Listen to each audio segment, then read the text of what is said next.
In the following video, a CCTV camera inside the gift shop of the York dungeon captures something staff cannot explain. Watch closely.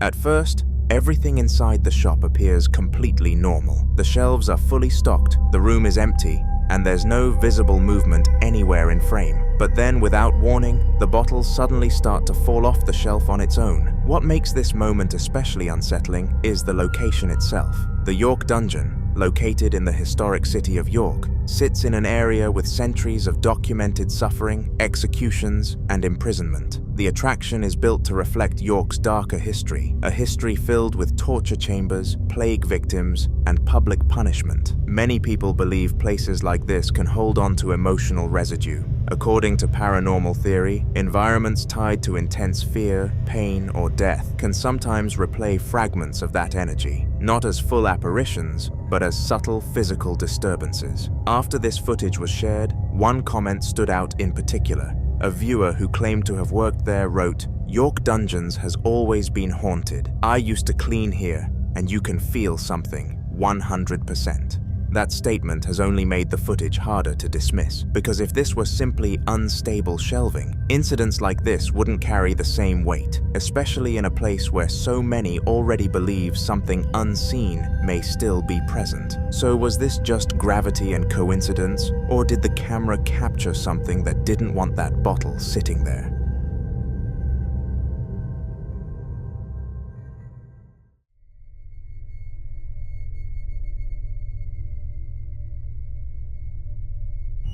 In this next clip, a roadside CCTV camera captures a motorcyclist encountering something he clearly wasn't expecting. Watch closely.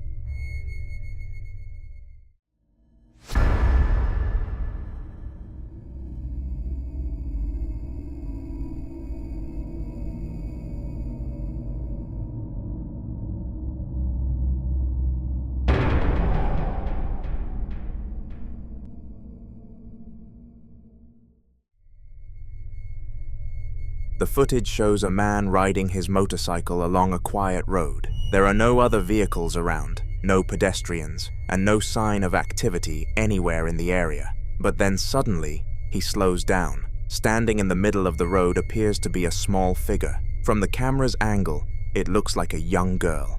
The motorcyclist hesitates, clearly unsure of what he's seeing. When the footage was shared, viewers immediately began forming their own theories. Some believe this could be a ghost, an apparition appearing briefly in a location before disappearing just as suddenly. Paranormal researchers often point out that roadways, especially isolated ones, are among the most commonly reported locations for full-bodied apparitions. These figures are often described as silent, motionless, and fully aware of the person seeing them. Others believe something even more disturbing may be involved, something known as a black-eyed child. According to urban legends, black-eyed children appear as young kids, but behave in ways that feel deeply wrong.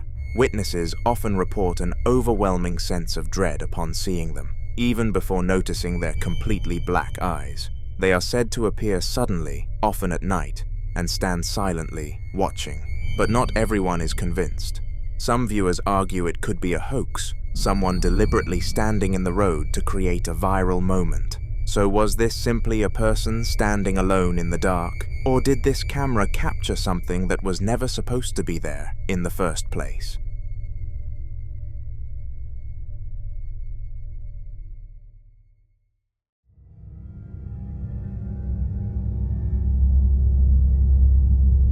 In this next clip of scary videos caught on camera, a man records himself praying alone in his room when something begins to interrupt him. Watch closely.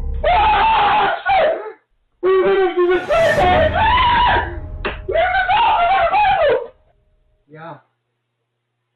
No, listen. I'm like going through a bad depression right now. Yeah. Yeah, I'm like literally going through. Yeah. Oh, you are right.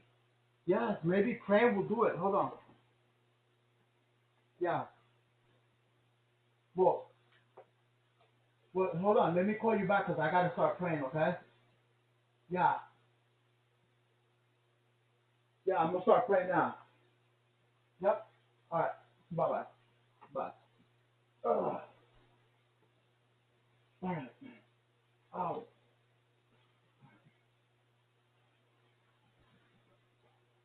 Okay, in the name of the Father, Son, and the Holy Spirit, I ask you, Jesus, for healing in this home.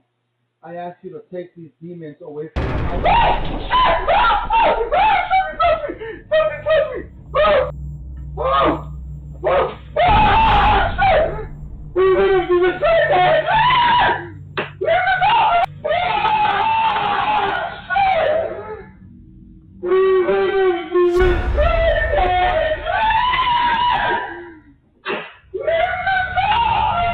You can see him trying to steady himself, trying to be courageous, almost as if he's decided that whatever is there will not intimidate him. But moments later, furniture begins to shift. Then the door swings open violently, then slams shut on its own. What makes this even more unsettling is that this wasn't his first experience. According to him, there had already been disturbances in the house before this night. He reported waking up with unexplained scratches on his body. He claimed to hear whispers when no one else was home. He said shadows would move in the corners of the room, especially when he tried to pray. In many religious beliefs, heightened activity during prayer is sometimes interpreted as resistance. Some believe that if something negative is attached to a space or a person, prayer can provoke a reaction, almost like pressure being applied. The violent movement of objects, especially during religious rituals, is often associated in folklore with demonic oppression. Unlike typical ghost stories that involve brief sightings or subtle disturbances, demonic encounters are described as aggressive, reactive, and confrontational.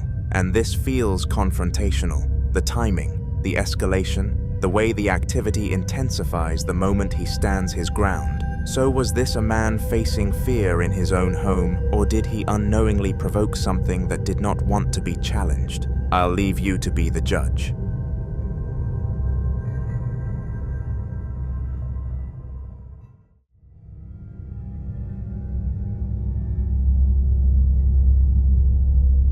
The following footage captures something unusual happening inside a warehouse store in Richmond, New Zealand. Watch closely.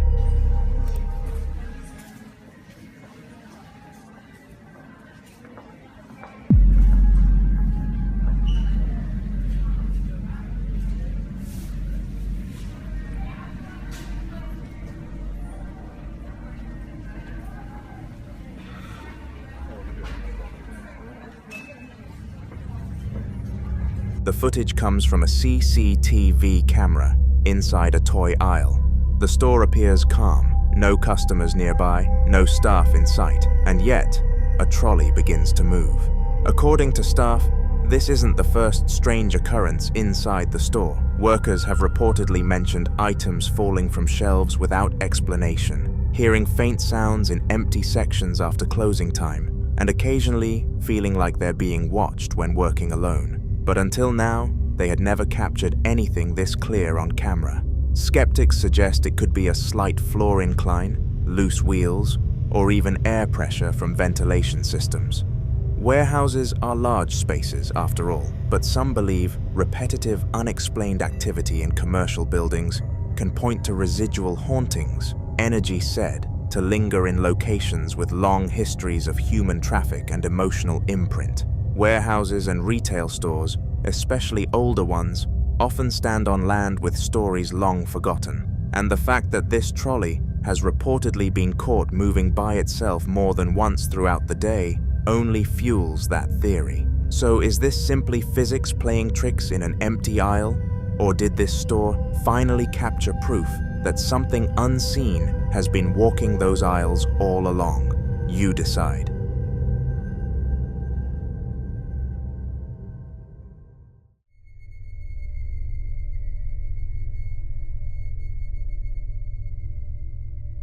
This next clip takes us back to 2015, and it might be one of the most unsettling supermarket recordings ever captured. Watch closely.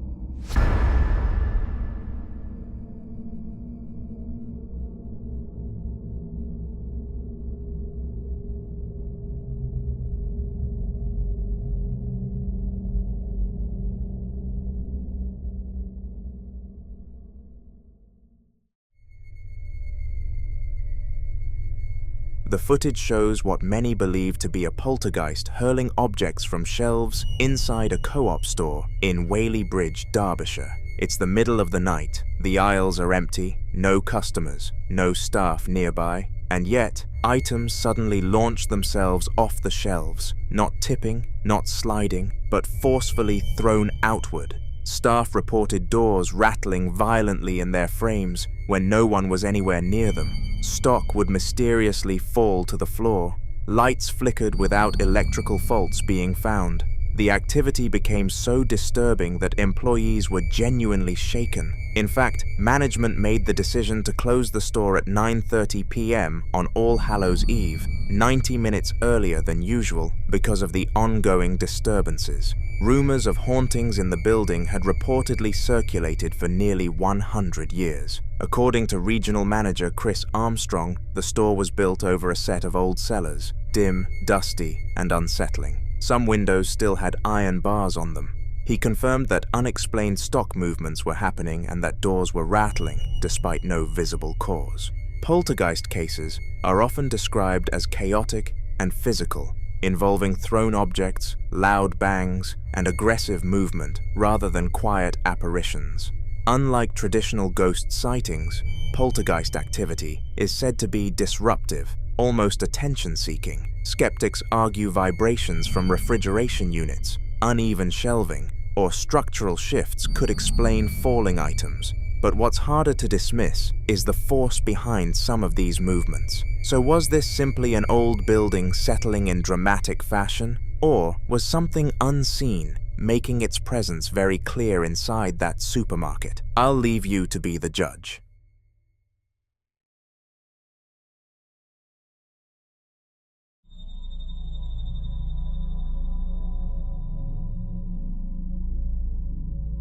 This footage was captured by a home security camera inside a man's home, a home where strange activity had already been happening long before this moment. For weeks, he had been noticing small but deeply unsettling disturbances, especially in his kitchen. Objects would never be where he left them, utensils would shift slightly, and sometimes he would walk in and feel an immediate heaviness in the air, like he wasn't alone, even though he knew he was. The feeling became so persistent that he eventually placed a cross inside the kitchen, hoping it would offer some form of protection, or at least bring him peace of mind. But whatever was there didn't stop. One night, his home security camera captured something he could no longer ignore.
In the footage, the refrigerator opens, then the cross he had placed for protection moves, then the chairs begin moving. What makes this even more disturbing is that the activity seems completely isolated to the kitchen.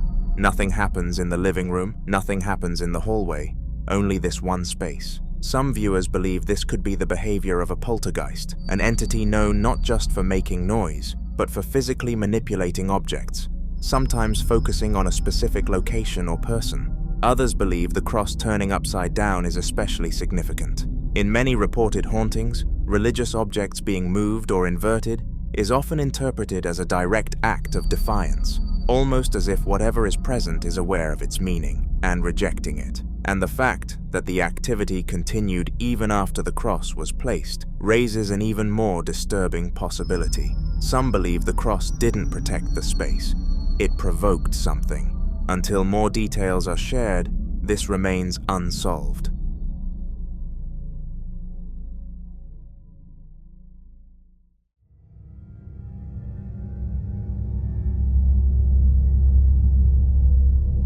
The following footage was captured by a home security system, and the man in the video had already been experiencing unsettling disturbances for weeks. Objects would move on their own. Strange noises echoed through empty rooms, and he often woke in the middle of the night feeling as if someone or something was watching him. Despite these occurrences, he had tried to ignore them, hoping they were coincidences. Then, one day, the camera caught this. Watch closely.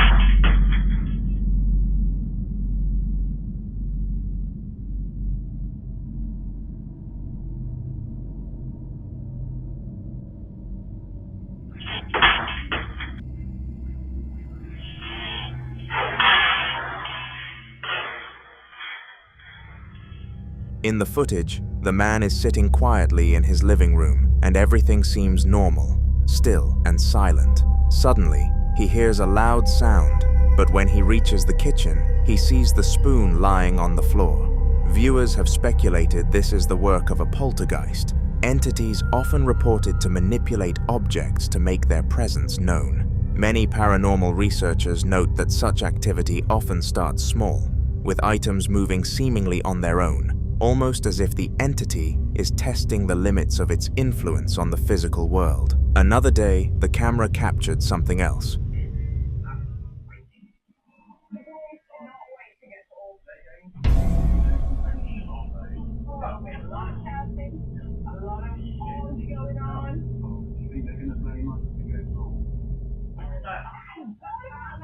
Paranormal experts often warn that when activity escalates from small objects to larger ones, it may indicate a growing presence, something becoming more confident and more capable of interacting with the environment. Some suggest it could be an intelligent entity, observing the man and choosing moments to make its presence known. Others propose a darker theory. Entities moving objects in deliberate ways may be feeding off fear, drawing energy from the reactions they provoke. Once activity reaches this stage, many cases suggest it rarely stops on its own. And now, with objects being hurled and furniture moving, the question becomes inevitable. Is this simply unexplained natural phenomena, or has the man unknowingly been sharing his home with something else entirely? When Jensen and Fiona were chilling on the sofa late one evening, the atmosphere was completely relaxed, the kind of quiet night where nothing out of the ordinary should happen. Fiona had her phone out, casually recording as they talked, not expecting to catch anything unusual at all. The living room was still, the lights low, and the piano sitting closed against the wall, like it always was. Suddenly, though, everything changed.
Out of nowhere, a single piano key presses down by itself, followed by another, then another. The melody isn't structured or familiar, just random keys being struck as if unseen fingers were testing the instrument. Fiona freezes, the camera shaking slightly as Jensen slowly sits upright, staring directly at the piano. There's no one near it, no pets in the room, and the lid is clearly shut. The keys continue to play for several seconds, echoing through the room in an uneven, unsettling rhythm before abruptly stopping as suddenly as they started. Silence fills the space again, thick and uncomfortable. Fiona keeps filming to show there's nothing and no one that could explain it. Both of them remain seated on the sofa, stunned and unsure of what they just witnessed. After the clip, they admitted neither of them touched the piano, and it hasn't done anything like that before or since. Whatever decided to play that night left them with no explanation and a living room that no longer feels quite as safe.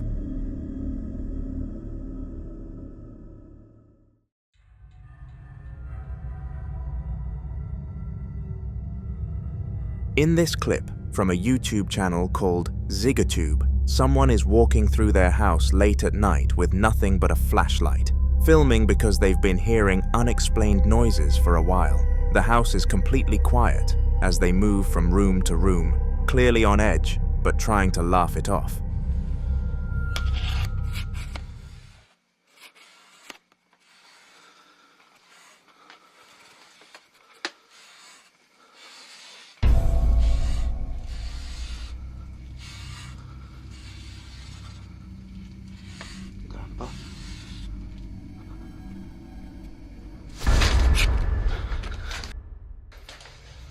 As they pan the camera into one of the rooms, they freeze. Sitting in the middle is an old wooden rocking chair, slowly rocking back and forth on its own. No one is sitting in it, and there's nothing nearby that could be causing the movement. The man behind the camera nervously calls out, "Grandpa," half joking but clearly unsettled, as if trying to rationalize what he's seeing. That's when things take a sharp turn. The rocking chair suddenly jerks and turns sharply in their direction, far faster than any natural swing. He panics instantly, sprinting out of the room as the footage becomes shaky and chaotic. The clip cuts shortly after, but the sudden change from gentle movement to that aggressive turn is what makes this video so disturbing. It didn't feel random. It felt like whatever was in that chair noticed them noticing it.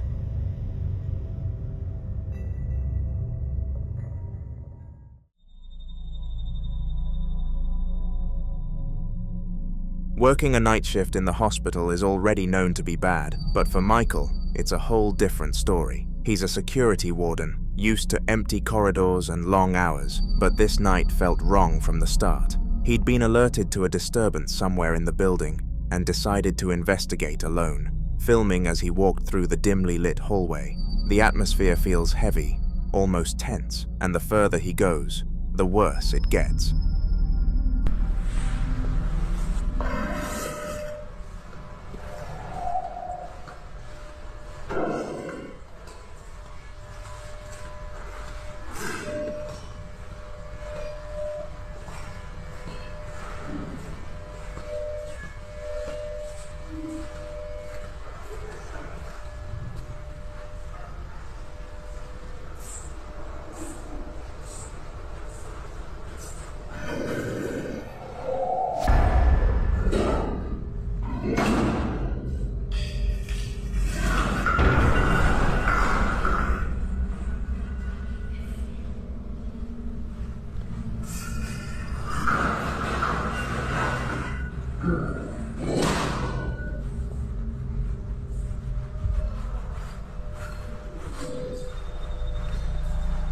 As Michael moves down the corridor, a high ringing sound starts to echo around him, faint at first, but growing louder with every step. By the time he reaches the bottom of the hall, the noise becomes aggressive and chaotic, layered with other strange mechanical sounds that don't seem to belong. The lift doors beside him slide shut on their own. Seconds later, a piece of hospital equipment nearby begins to move by itself, slowly at first, then more deliberately, rolling and shifting with no one touching it. Michael backs away, breathing heavily, trying to keep the camera steady as the noises continue around him. After reviewing the footage later, he said nothing in the area could explain the sounds or the movement, and since that night, he's refused to patrol that section of the hospital alone.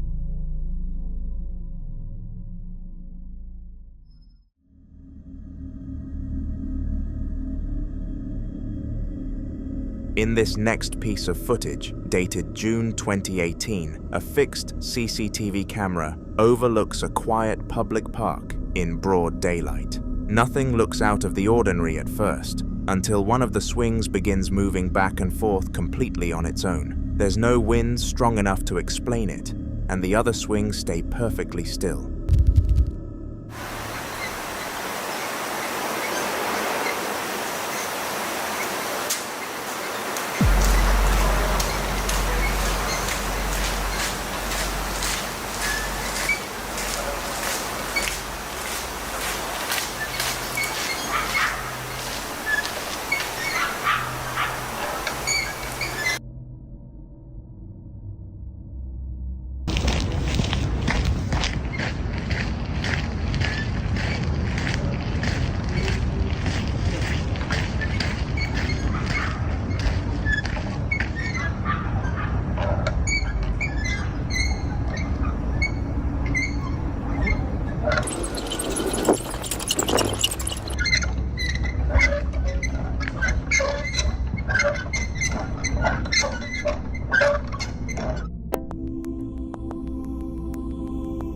会社用と個人用のスマホ2台持ってたんで、スマホ置けるような高い遊具もあったんで、そこに1台スマホ置いて撮りました。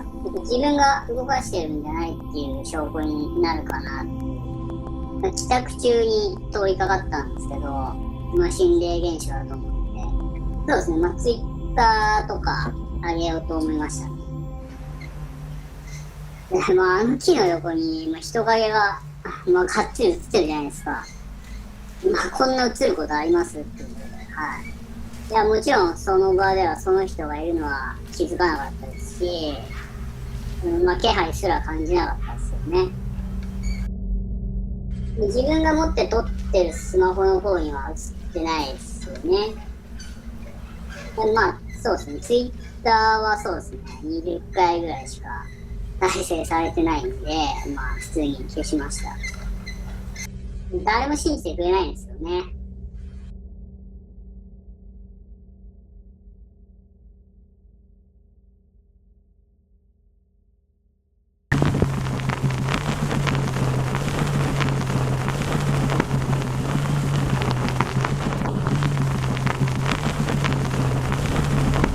As the swing continues to move, a dark, unfamiliar man can be seen in frame and just stands there watching it, completely motionless. He doesn't touch the swing or interact with anything, he just stares as if he's waiting for something. A few moments later, another man enters the park and notices the same thing. Clearly confused, he pulls out his phone and starts recording the moving swing himself. This is where things get uncomfortable. When the smartphone footage is shown, the swing is still moving in the exact same way, but the dark figure seen on the CCTV is nowhere to be found. According to the timestamps, both recordings were happening at the same time. The CCTV clearly shows someone standing there, yet the phone camera captures nothing but empty space.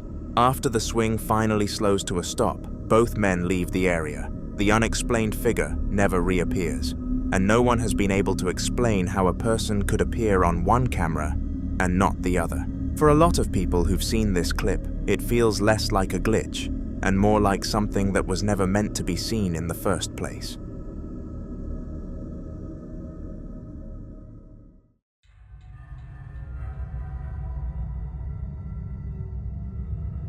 Dennis is standing beside a closed door with his colleague Deborah inside a quiet medical facility, both of them mid-conversation, when a sudden loud bang erupts from the other side. Instinctively, he lifts the camera. Coisa que acontece no meu plantão. Você vai tirar foto minha aqui, viu? Não tem. Oi. Olha aí, olha aí. Não, sabe, deixa eu ver se tem alguém aqui dentro. Tá vendo? Não tem ninguém aqui dentro. Rapaz, minha mão benze aqui. The noise echoes down the corridor, sharp and metallic, like something heavy hitting porcelain.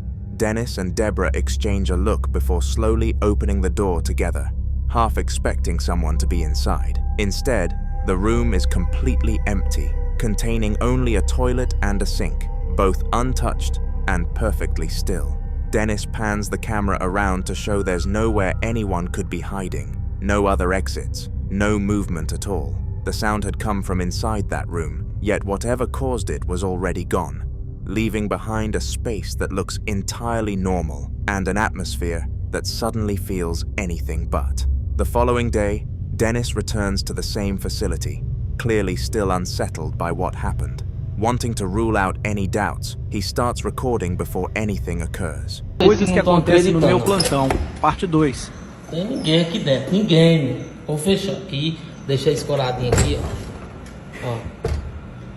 Tenha calma, você fecha já. Ó, sozinho.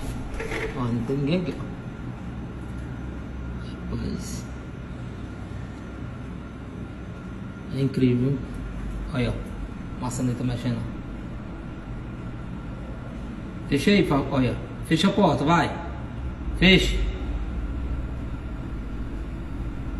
Fecha. Tá vendo? Tem ninguém perto da porta, ninguém. Ó. Ó a maçaneta, ó. Olha. Ai, ai. He opens the same door again and slowly films inside the room, showing the toilet, the sink, and every corner to prove there's no one hiding and nothing out of place. Satisfied, he steps back into the hallway and gently pushes the door closed, deliberately leaving it slightly ajar. He stands there in silence, watching.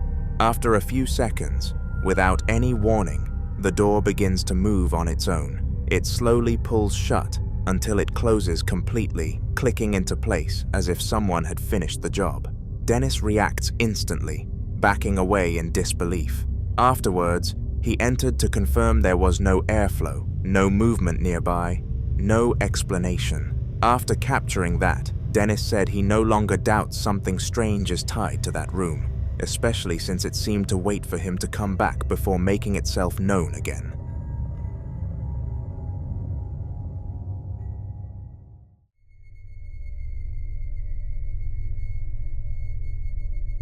We're looking at very old footage recorded in a quiet garden, the kind of place that normally wouldn't raise any alarms at all. The camera quality is poor and slightly washed out, but that almost makes what happens harder to ignore and even more terrifying.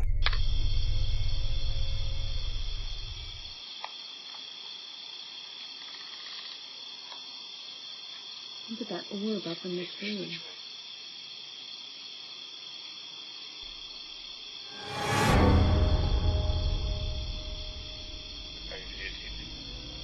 No. Wow,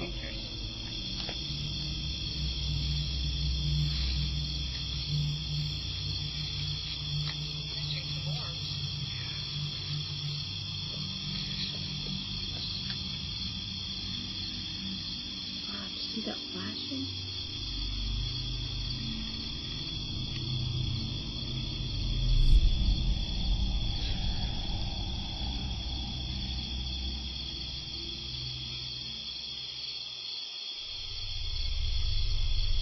From the left side of the frame, faint, transparent figures begin to appear one by one, slowly drifting across the garden as if they're walking with purpose. Each shape looks vaguely human, tall and upright, but you can see straight through them. As they move toward the right side of the frame, they gradually fade away, disappearing completely before reaching the edge. What makes this even stranger is the background. If you look closely toward the wooded area behind the garden, more human-shaped figures can be seen standing among the trees, barely moving, just watching. They don't cross like the others. They just linger in place, half hidden by branches and darkness. The person filming doesn't react at all, possibly because they didn't notice it at the time. It was only years later, when the footage was reviewed frame by frame, that people realized how many figures were actually there. Whether this was some kind of visual artifact or something far harder to explain, the sheer number of shapes makes this clip deeply unsettling, especially knowing it was filmed long before editing tricks were common.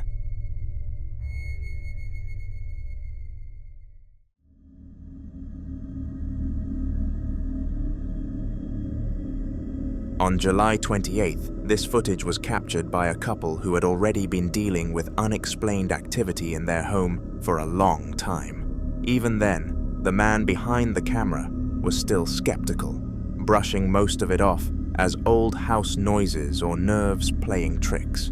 That night, he follows his girlfriend down into the basement, filming mostly to reassure her and prove nothing strange would happen. Can't believe you have me recording this. What do I know? You don't know. What if something happens and we don't have any explanation for it? Like I said last time, I'm gonna record everything. You don't record it, you don't... You need to explain that? That's why I'm tired. Yeah, exactly. This is the 50th freaking night in a row. Something's happened. I think you're exaggerating. Look, it's a basement.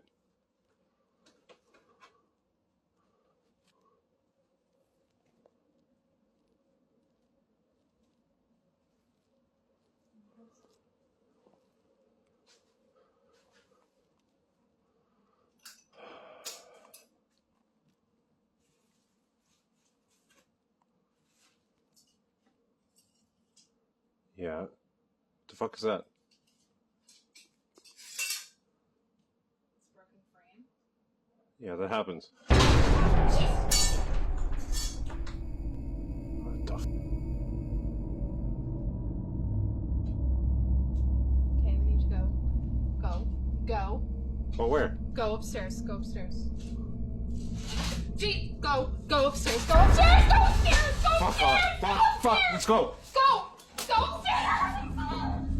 At first, the basement looks completely ordinary, cluttered with storage and barely lit, but the mood changes fast. Loud shattering sounds suddenly echo through the room, sharp and violent, as if objects are being thrown or smashed just out of view. The camera never catches what made the noise, but seconds later, several items on the floor begin sliding across the concrete by themselves, moving in straight, deliberate lines, with no visible force behind them. The couple freezes, whispering in disbelief as the objects continue to shift before finally coming to a stop once they are already long gone. Whatever caused the crashing sounds remains unseen, but the movement on camera was enough to change his mind completely. After this night, he admitted the basement was no longer just creepy, and the couple said this was the moment they stopped questioning whether their house was actually haunted. Within the Jefferson Hotel, reports of paranormal activity have been piling up for years, but one incident in particular pushed things into genuinely unsettling territory. A guest staying in room 117 reportedly checked out in a panic after an encounter they said happened in the bathroom late at night. According to staff, the guest had been taking a bath when the room filled with steam, and words slowly began to appear on the mirror, as if written by an unseen hand. The message read, "You should leave." Thinking it was some kind of prank or condensation trick, they wiped the mirror clean. Moments later, as the steam built up again, a new message appeared, this time far more direct, telling them to get out. The guest immediately fled the room, leaving their belongings behind, and even losing the bathroom key in the process. Hotel staff later entered the room to investigate and document what had happened. But we took some pictures. I'll show you the pictures real quick. These pictures were a little eerie. You can see right here is the get out. And we took a series of pictures. Well, in all these pictures, there's only 2 people with the exception of this one. See right there, there's a third face. And there should only be 2 because all the pictures only showed 2 people in there. So whoever this third face is, we don't know. was kind of weird, but we did go in there this morning to try to fog it up again, and it didn't happen. So I'm not sure, how long the prank lasts, or if it was even a prank. They show the photographs taken that night, capturing the messages as they appeared on the fogged mirror.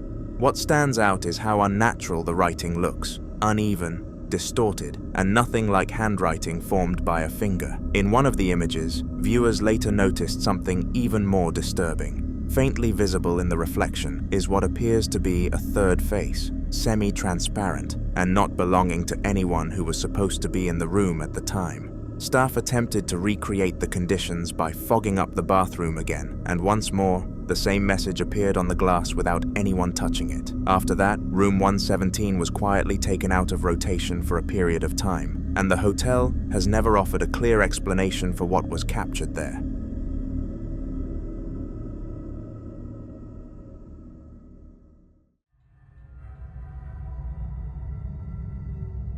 In the following video, Ragalzu was working a night shift when the building was completely empty, and after hearing strange noises echoing through the halls, he decided to start filming to protect himself more than anything else. The place was dark, quiet, and lit only by his phone and a small flashlight, which made every sound feel amplified.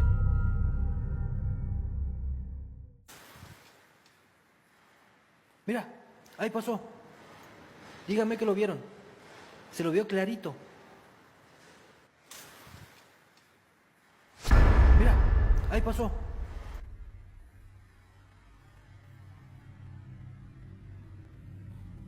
Mira.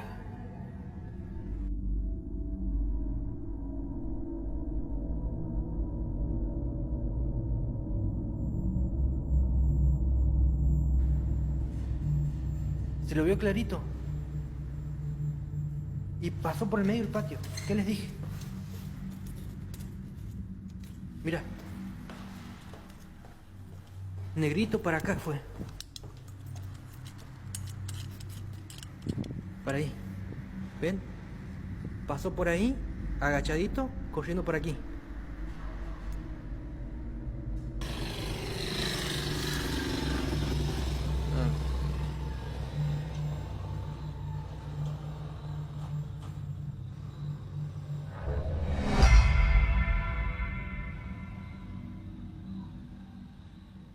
Se enfocó, ¿eh?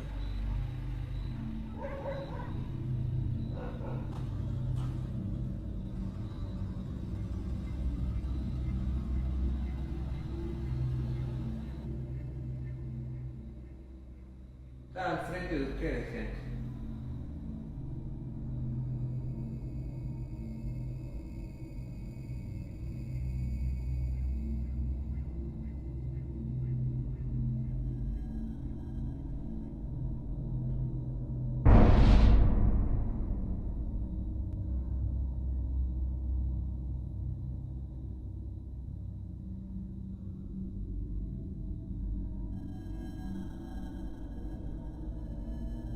Todas las cosas siempre más, digamos, turbias y fuertes. Me movieron un muñeco, movieron una silla, me golpeaban la campana, hacían un montón de quilombo y ahora cierran la puerta. Y bueno, pero yo dije que antes de irme voy a limpiar el lugar, que ninguna entidad tiene que permanecer aquí, ninguna entidad tiene que seguir en este lugar, porque van a venir niños. Van a venir niños y no tienen que seguir aquí.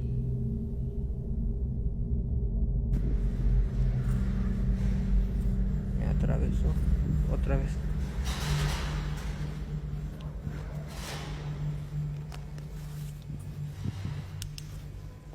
Dios mío, me dejó encerrado. Ahora sí me dejó encerrado.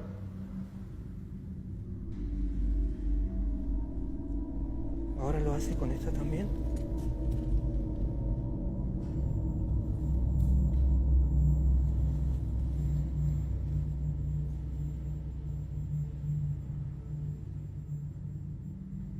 Es un colegio.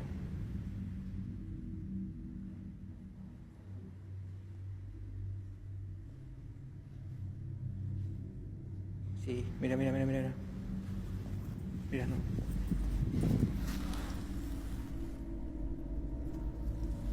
¿Ves? Él la cerró.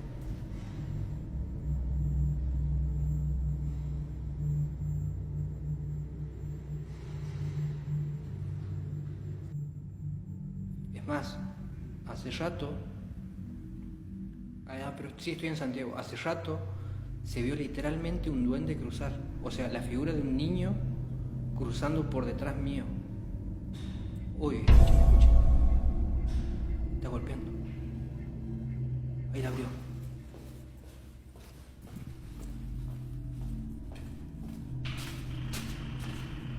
Ok.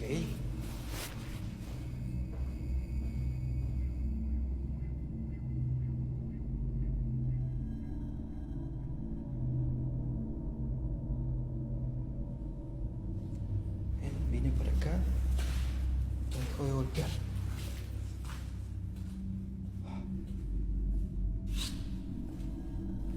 Linda la noche en la escuela, ¿eh? Ah, ahí está volviendo la puerta.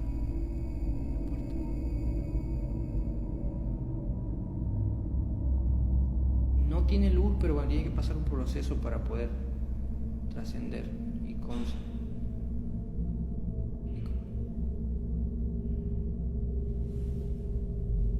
¿A dónde Mautrix, Gamin, dónde dice que se verían cosas locas?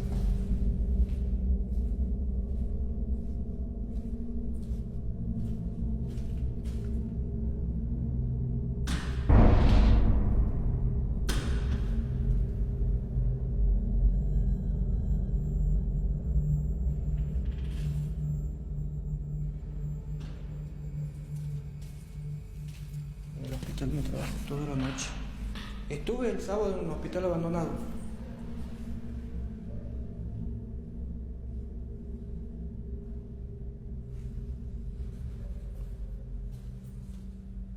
Y también logré captar una entidad bastante oscura. Yo esta puerta la voy a cerrar ya mejor.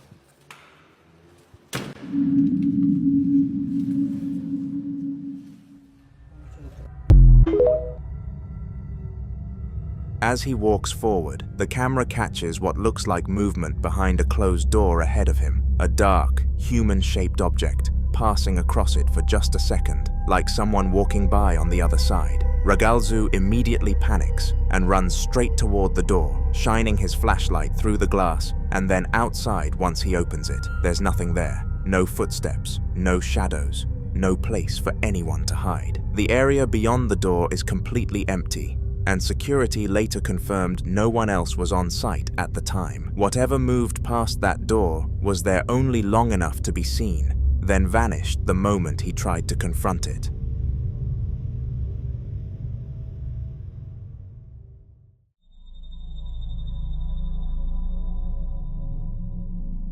A haunted foodie YouTuber was exploring an abandoned mental asylum, expecting nothing more than a quiet, eerie location for a casual exploration video. The building had been left to rot, with peeling paint, debris scattered across the floor, and long ward corridors filled with old hospital rooms. She films herself walking through one of the messiest sections, opening doors, and looking around while talking calmly to the camera. Her husband can be seen further down the corridor at one point, also looking around, making it clear they weren't alone in the building, but still very much alone in terms of other people. I think this is the ward, actually. Oh my god, that's really, really new looking. Oh, it does smell like a hospital jar. Yeah. Oh, yeah, look. Does actually smell like a hospital. This seems a lot newer than the rest of the building. Whoa. Toilets in here. All the sinks are broken. Yet again, like I like to say in all of my abandoned. What's that? Whoa. They like pink tiles, don't they? What's in our room? There's another room in here. Shower. I don't like looking behind shower curtains, that just creeps me right out. The bathroom again there.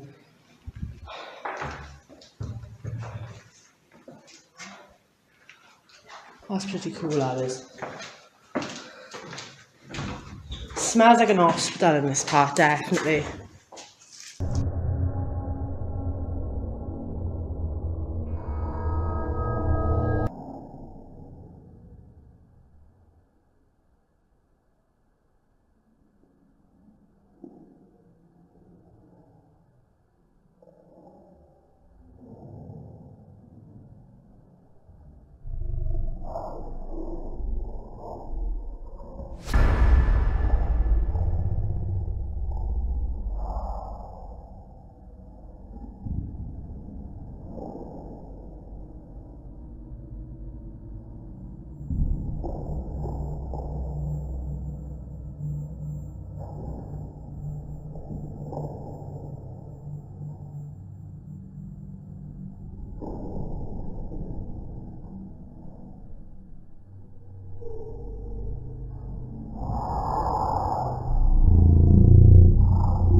As she pans the camera from a blank wall back toward the corridor, something unsettling happens without her noticing. At the far end of the hallway, a tall, dark figure is briefly visible standing near a doorway. Within a split second, it appears to react to the camera and slips behind the door, completely vanishing from view. The movement is quick, but unmistakable when slowed down. She continues filming, unaware anything happened, and only realizes later when reviewing the footage. After spotting it, she shared the clip online, admitting that she had no explanation for who or what that figure could have been, especially since no one else was supposed to be anywhere near that part of the asylum.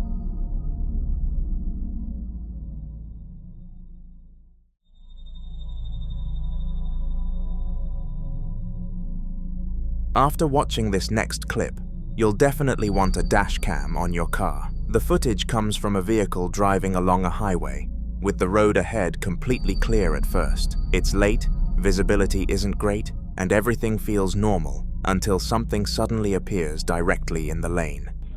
There it goes. Just record.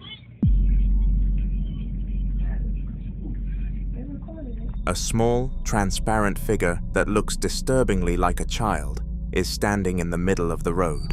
The driver slows down instinctively, clearly panicking, but there's nowhere to swerve in time. The car passes straight through where the figure is standing, yet there's no impact, no sound, nothing in the mirrors afterward. The road behind them is empty. When the footage is slowed down, the figure doesn't react at all. It doesn't move, flinch, or turn its head. It just stays there as the car goes through it. Many people who've seen the clip believe it's the ghost of a child tied to that stretch of highway, while others can't explain how something so clear left absolutely no trace.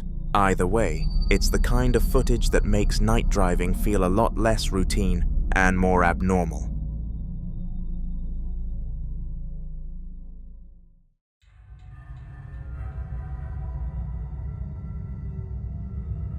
A cemetery security guard captured this unsettling footage while on patrol late at night with a co-worker, both of them filming because of repeated reports in the area. I've been recording the whole time. Yo, me and Eon seen this bitch walking through the cemetery. Blowing it, running through the cemetery and landed on a tombstone. Yeah, she was blowing it. She landed on a tombstone. She was blowing it. Hey, what you doing, girl? Yo, that shit is creepy as... What the f***? What happened? What the f*** you doing? Why she touching other people's graves? Yo, she just bust her head on the other grave, though. Did she? She got on no shoes, bro. What she just grabbed? A flower. She just grabbed a flower. She got on no shoes. Yo, Boogie, we watching a ghost. She. Yo, don't say nothing to her. Don't say nothing to her. I'm scared as shit. Cause what if she, nigga, she knows where you live, nigga? Live across the street from the cemetery. I'll shoot that bitch. Shoot that bitch. Nigga, this bitch is crazy. Yo, what the fuck? Yo, what the? Yo, I see. Yo, where the blunt at? Pass the blunt. Pass the blunt. I cannot. Nah. She was blowing it. Did you see how she tripped over that tombstone? She landed on a tombstone. On it, on her head. And she planned this. Yo! There's no way in fuck she planned this, Boogie. Yo! She ain't answering nobody. She ain't look at us. Yo, girl, the whole way! Yo, girl in the hallway. You scaring me! You really scaring me! You scaring the shit out of me! Yo! You scaring the shit out of me! Go home! Go home! Yo, Boogie, she gonna come back and she gonna be sitting right in front of your house, nigga. And I'm gonna pop that bitch. Her ass. Yo, she ran through the cemetery and was walking. Yo, I wish I still had that BB gun. Yo, you gotta let her go. Maybe she's like hurting or something. Why was she running that fast though? But why she just stopped and take someone else? She took someone else's flower, nigga, from Look, there. she's swinging it. She's having fun, B. Yo, I'm gonna have to go karate kick this bitch. Yo, this is the creepiest shit that I've ever seen in my life. My nigga, yo, bitches had a picnic in there the other day. A picnic, nigga. She has on all white and she's running and jumping on people's tombstones. Yo, you crazy bitch. You the crazy bitch. Nigga, she's jumping on people's tombstones. What? Oh my God. She's spinning this shit? Nah. World Star. World Star. Where'd she go? World Star. Where'd she go? She disappeared. She disappeared. In the distance, a young girl dressed entirely in white can be seen standing among the gravestones, her head tilted downward as if she's focused on something only she can see. The guards call out to her repeatedly, asking if she's lost or needs help, but she never responds, never even looks in their direction. Instead, she slowly walks between the graves, trailing her fingers across the tops of the headstones in a way that feels disturbingly deliberate. At one point, she bends down and takes a flower from a grave, holding it loosely before wandering further into the cemetery. The guards shout again, telling her to stop, but she ignores them completely and even takes another flower as if their presence means nothing to her. Then, without warning, she steps behind a large tombstone and vanishes. When the guards rush over to check after the footage ends, there's nobody there at all. No footsteps, no place she could have gone, just the cold silence of the cemetery. To this day, they have no explanation for who she was or where she disappeared to.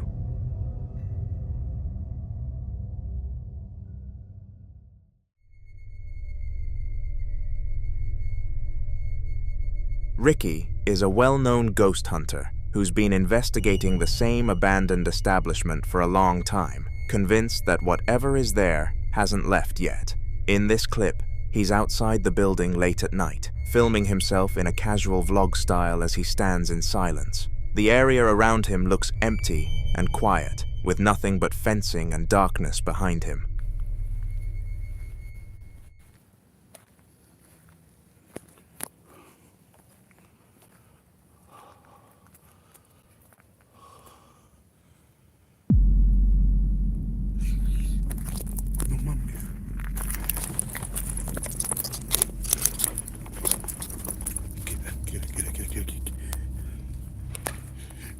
Hey!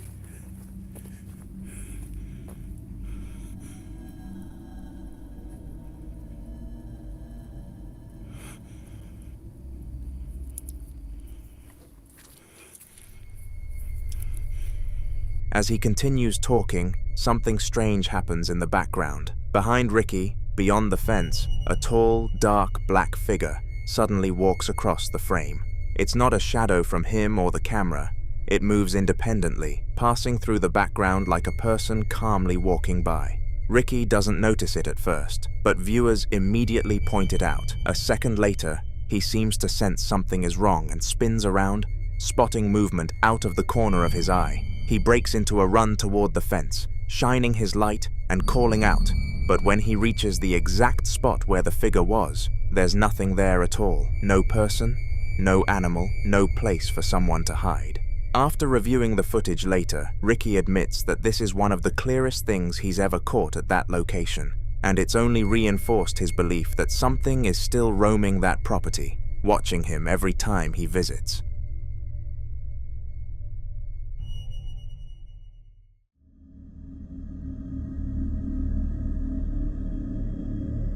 Someone named Tom was lying in bed late at night when he started hearing strange noises coming from his kitchen, the kind that are just loud enough to stop you from sleeping but not clear enough to explain. Uneasy, he grabbed his phone and began recording, aiming the camera toward the doorway that led out of his bedroom.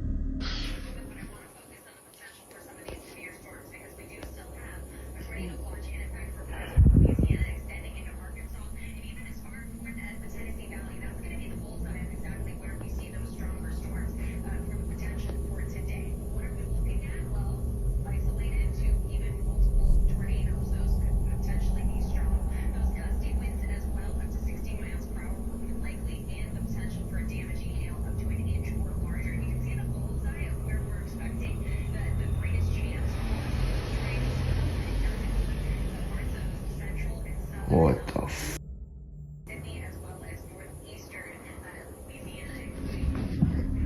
For a while, nothing happens at all. The doorway stays dark and still, and the apartment feels empty, almost quiet enough to convince you it was all in his head. But then, slowly, something begins to appear. A circular black shape peeks out from the edge of the doorway, just enough to be noticeable, like a head cautiously leaning into view. It lingers there for a moment, completely silent, before slowly retreating back out of sight. The movement is deliberate, not fast or startled, almost like whatever it was knew it was being watched. Tom doesn't step closer or call out. He just keeps filming, breathing heavier as the doorway goes still again. Nothing else appears after that, but the way the shape emerged and hid makes the clip incredibly unsettling, leaving the impression that something was standing in his kitchen, watching him from the dark. A few days later, the activity hadn't stopped. In fact, it seemed bolder. Tom finds himself back in the exact same spot, standing this time, after hearing the familiar noises coming from the kitchen again. His voice sounds steadier, but there's tension in every word as he starts recording. What the f? Who is out? Oh my god. Oh my goodness, what the f?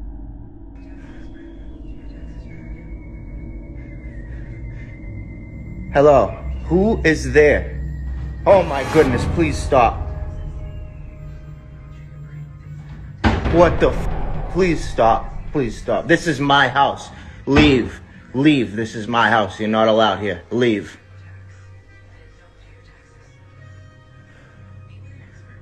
Oh my goodness.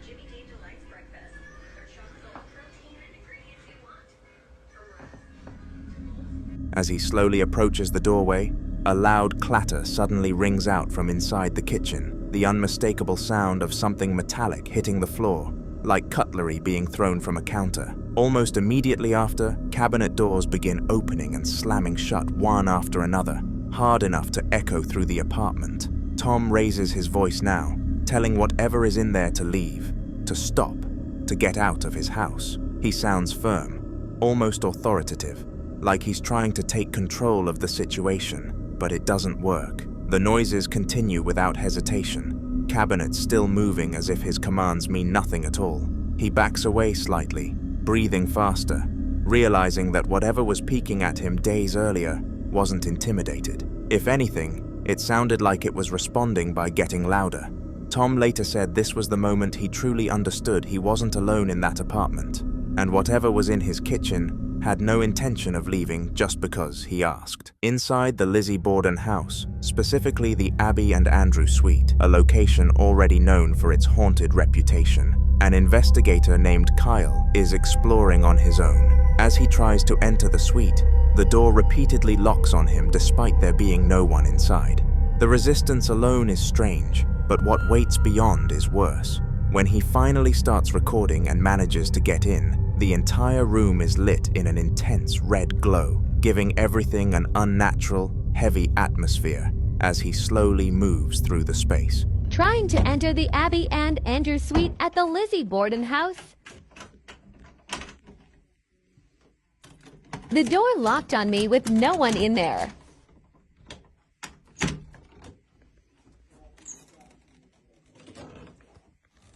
This is really terrifying.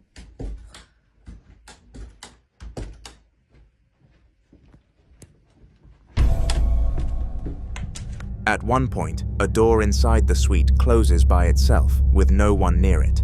Another detail investigators point out is how the camera suddenly goes out of focus right as he enters, something often considered a sign that it may be trying to focus on something not visible to the eye. Between the locking door, the shifting focus, and movement happening on its own, the suite feels less like an empty room and more like a space already occupied by something unseen.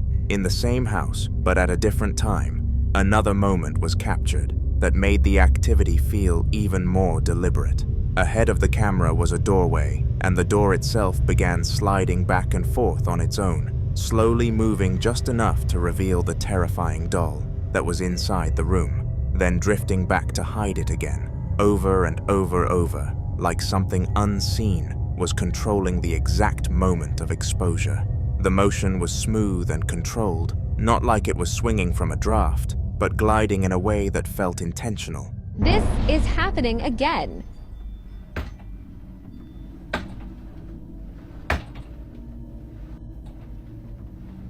I will show you no one is there.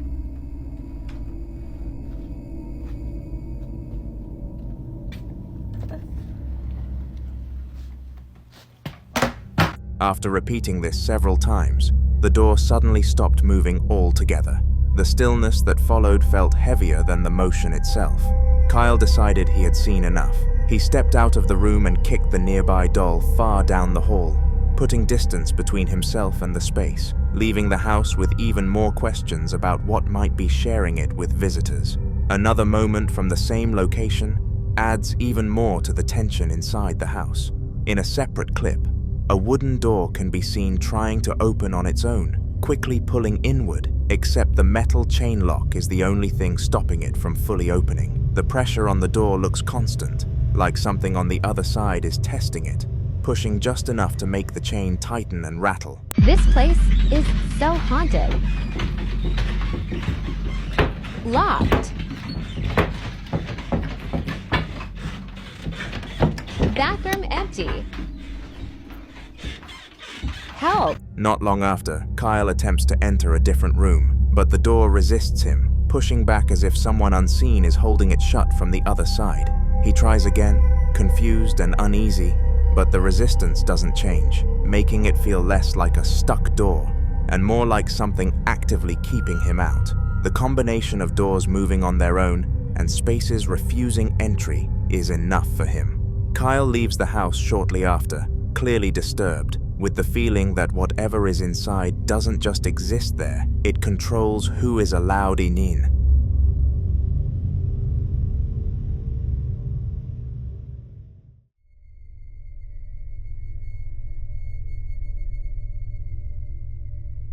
Antonio was inside his house when something small but deeply unsettling happened right in front of him. A toy bicycle, the kind you'd expect a child to ride, suddenly began gliding across the floor on its own, rolling smoothly from one room into an adjacent one, with no one near it. The movement wasn't jerky or accidental, it was steady and direct, like it had a destination. The quiet of the house only made it worse, the wheels faintly echoing as it crossed the floor. Claudia,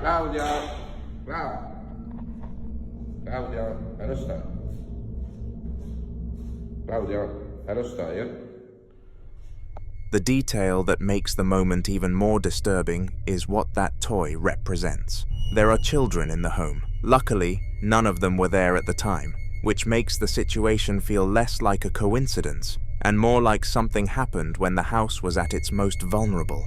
Antonio is left staring after it, realizing this wasn't just an object moving, it was something choosing to move it. The next day, Antonio was trying to have a number 2 in peace when the activity followed him again. Sitting in the bathroom, already on edge after what happened with the toy bicycle, he noticed the door ahead of him slowly creak open on its own. He froze, staring at it, when it suddenly slammed shut. A few seconds later, it opened again and slammed a second time. Louder, more aggressive.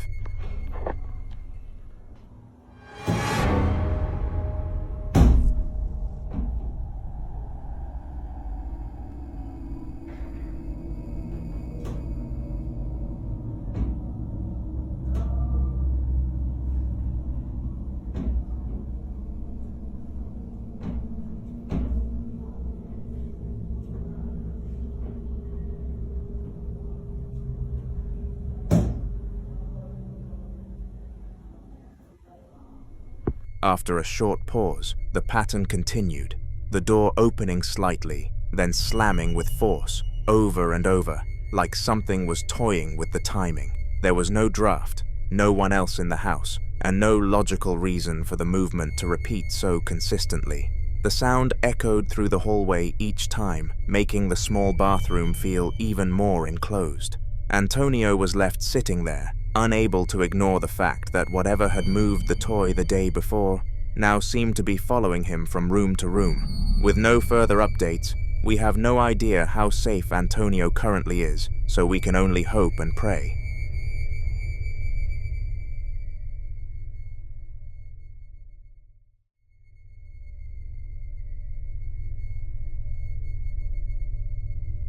A group of friends were spending time together at a forest park, casually messing around while 3 of them helped one of their daughters on a swing.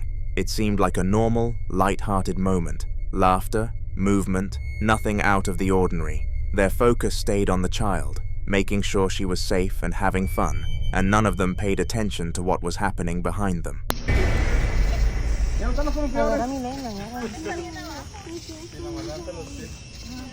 Gente, denle despacito, no me la vayan a mandar al árbol arriba.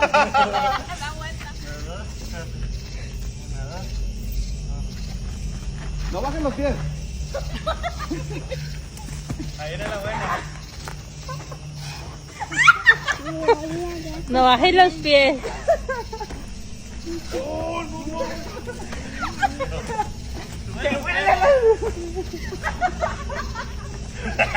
¿Cómo se la cura, güey?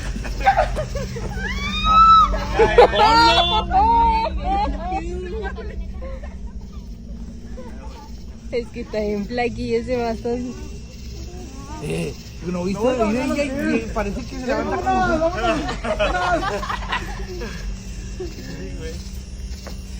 ¿Te toca, Ella sí se fue bien derechita. Yo no fui a Arcio Lalo. El último sigue Brian porque dice que no dice nada. In the background, partially hidden between the trees, a strange and deeply uncanny figure could be seen moving through the woods. Its shape was vaguely human, but the way it moved was wrong, too stiff in some moments, too fluid in others, making it look unnatural. It lingered only briefly before slipping out of frame, unnoticed by everyone there. When viewers later spotted it in the footage, the moment changed from wholesome to disturbing, because whatever that was, it did not look like a normal person just passing through the forest.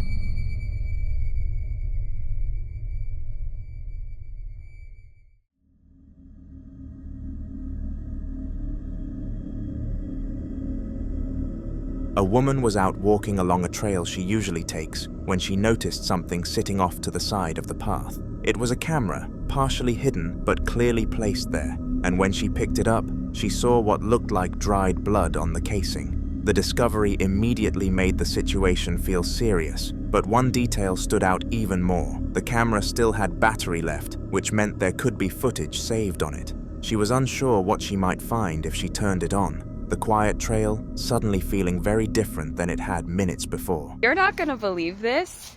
I just found a camera out here with something that looks like it could be blood on it. I have no idea, but I think there's still some battery on it, so there could be some footage on here. Should I look at it? Instead of checking it right away, she asked viewers whether she should look through the footage at all, knowing whatever was on there could explain why it was left there, or make the situation far more disturbing than it already seemed. She eventually decided to share what was on the camera, posting the footage for others to see. The video begins with a slow 360 view of the forest, the lens turning steadily, capturing the quiet trees and empty trail from every angle. At first, nothing seems out of place, just still woods and distant shadows between the branches.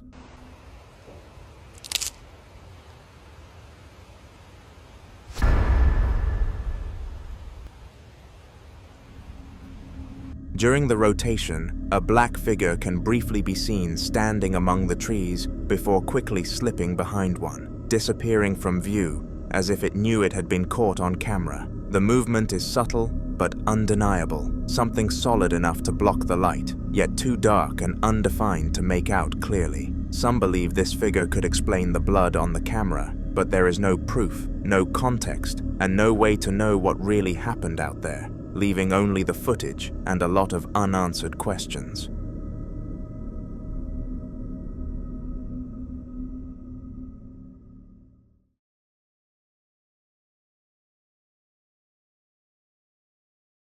Darwin and two of his friends were exploring an abandoned building that locals had warned them about for years, a place with a reputation for unexplained activity and people leaving early out of fear. They were filming casually at first, laughing it off until the mood shifted fast.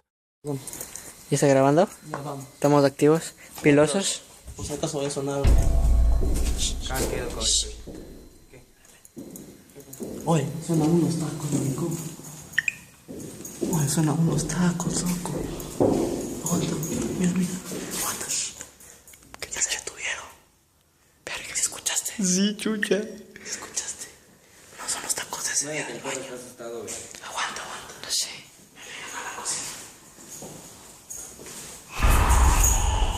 Hijo de puta. Mira, marico. Parece que hay algo arriba. Mira los tacos otra vez. Sí, espera. No, vamos, que chucha, vamos a ver. Déjame llevar una piedra por si me va a meter un piedrazo, loco. Oye, pero si es una verga, güey. Ah. Bueno, si es un fantasma, no una verga, ¿cómo es eso? No, no se va a botar la escalera abajo. ¿Qué chucha es eso, güey? Suena como que botea también una güey. Sí, güey. Andy. Ven. Ven, güey, ven. Pero, por si acaso es algo malo, loco. Aguanta, eso. Sí, es bautizado, güey. Se cree. Quiere traer la marrana, loco.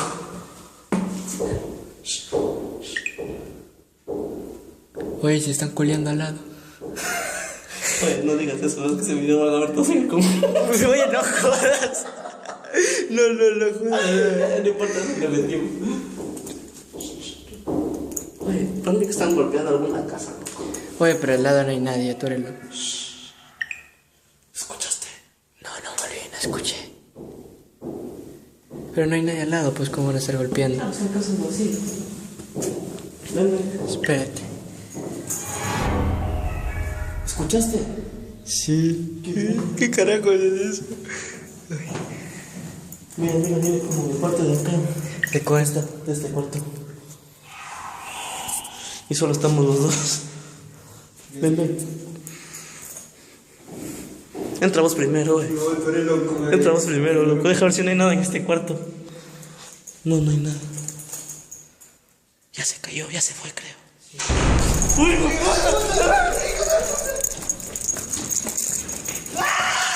¡Oye, cállate!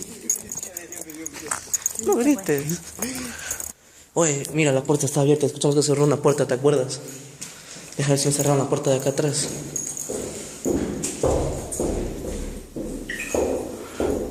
Oye, suena como que siguen caminando por arriba. Vamos.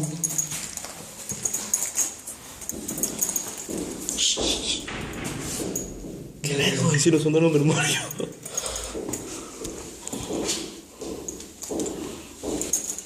Oye, suena como que si alguien caminara, pero no se ve nada. Está todo. Oye, mira. Esa puerta, mira. Esa puerta estaba abierta cuando vinimos, ¿te acuerdas? Sí. Marico, ¿me escuchaste? Ay, dile que traiga el perro, Andy.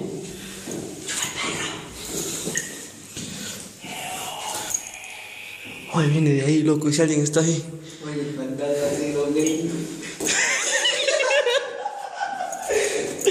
Un link le hice este man. Haz silencio, haz silencio, no gritas, ¿verdad? No serás como loco. Verás que cuando tú gritas me putean, a mí me botan del trabajo.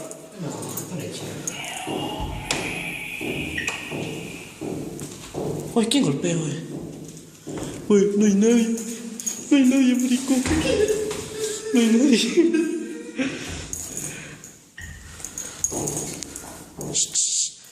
Aguanta, suena por aquí algo. Oye. Ven.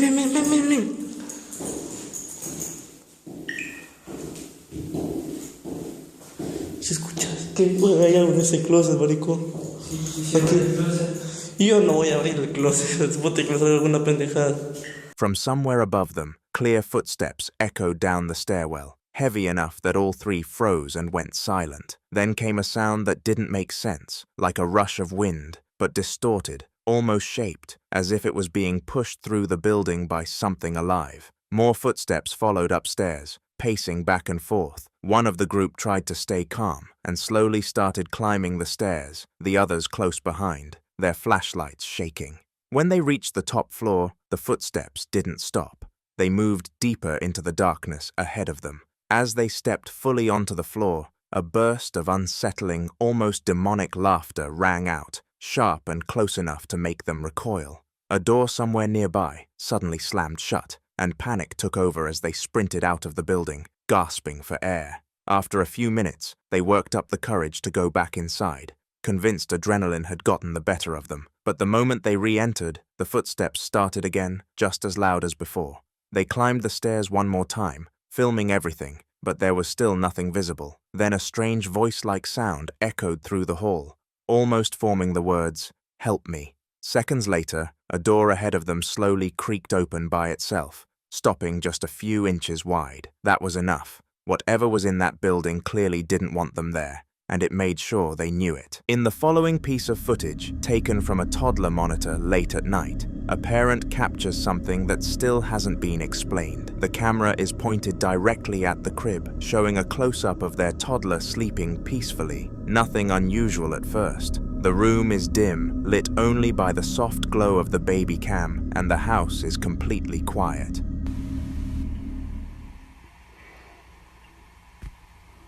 What the is that? That's so weird. Well!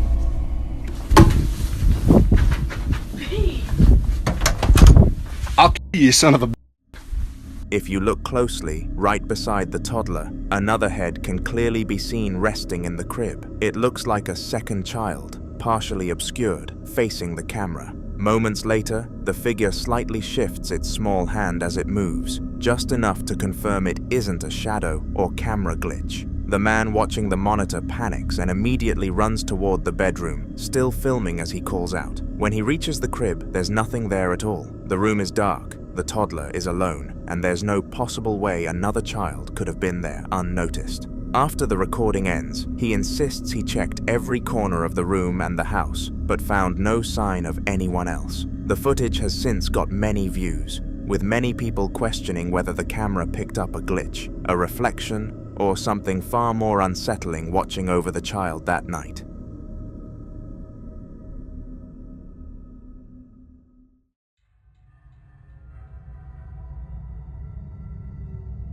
Andre, a young man living alone, explained that strange noises around his house were never something he really paid attention to, until one night when things escalated fast. He was sitting at his keyboard, casually practicing an impressive piece, completely focused, when a sudden clattering sound cuts through the music. He stops playing instantly, and then strange things start to happen.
Hallå?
The sound clearly didn't come from the keyboard, so he sets it down and walks into the kitchen to investigate. On the floor, a pillow from the living room is lying awkwardly, along with several other items that look like they've been knocked down all at once. As he starts picking them up, something happens behind him. A loud sliding noise echoes from the other room, and at the same time, a few keys on his keyboard press themselves, playing random notes with no one touching it. Andre slowly turns back toward the keyboard, his breathing getting heavier as he realizes the mess has spread. The trash bin has completely tipped over, spilling everything across the floor. Then it gets worse. From the living room, a sound that almost resembles a woman's voice can be heard, faint but distinct, followed by the TV turning itself on. The screen glitches with static, lagging unnaturally, before suddenly shutting off on its own. Just seconds later, the door near Andre slams violently, making him jump as the footage cuts out.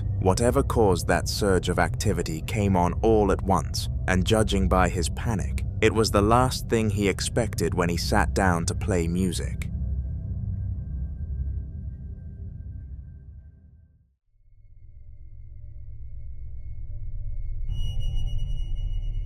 Late one night, Jake was filming when he ran into his sister's bedroom holding a bottle of hot sauce, clearly not expecting anything unusual to happen. The camera swings toward the bed as he laughs, but his tone changes almost immediately when something strange catches his eye. Sitting right beside his sister is a teddy bear, and as soon as he speaks, it slowly tips over on its own. Jake reacts first, telling her the teddy just fell, but she barely looks up and calmly asks, "What?" as if nothing happened. That's when something crazy happens though. Take a look. Alright, bottle of hot sauce, or say something embarrassing. Bottle of the bear just moved. What? Oh my god! That's when things escalate fast. Without anyone touching it, the teddy suddenly jerks and slides unnaturally toward the middle of the bed. It doesn't fall naturally or roll.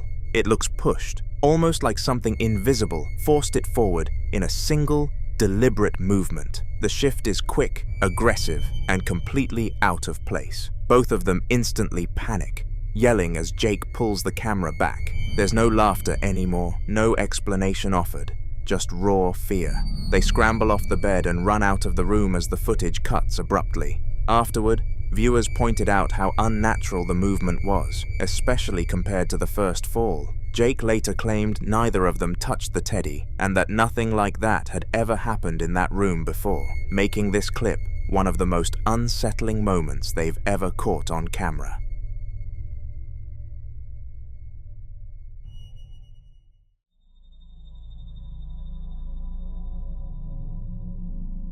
There's a lot of scary things you can find in your garden, but this exceeds all of them. Joseph was outside late at night, standing in his backyard and filming because he said something had been watching him from the far edge of the property for several nights in a row. At first, it's hard to make out what he's talking about, just trees in the distance, but his breathing already sounds tense, like he knows exactly where to point the camera. Eventually, he zooms in on it and passes the fear to us all. Look, dude, she couldn't find her way over there, so now she's over here. She's back in here trying to find a way into my property. You see her? Look at that face. Oh my god. It's right there staring at me. Dude, how scary is that shit? Oh my god, dude. What the f? She's crawling through all this shit, bro.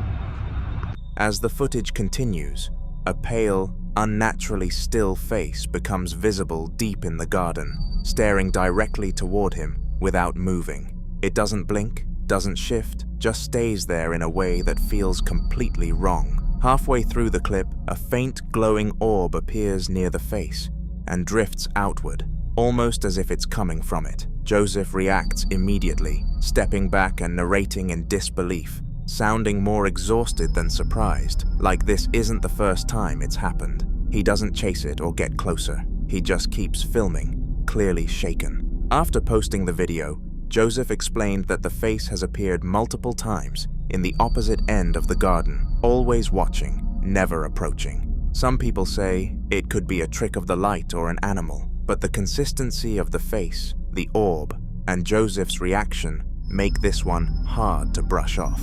Whatever was out there didn't seem lost. It seemed like it knew exactly where it was and what fear it was instilling.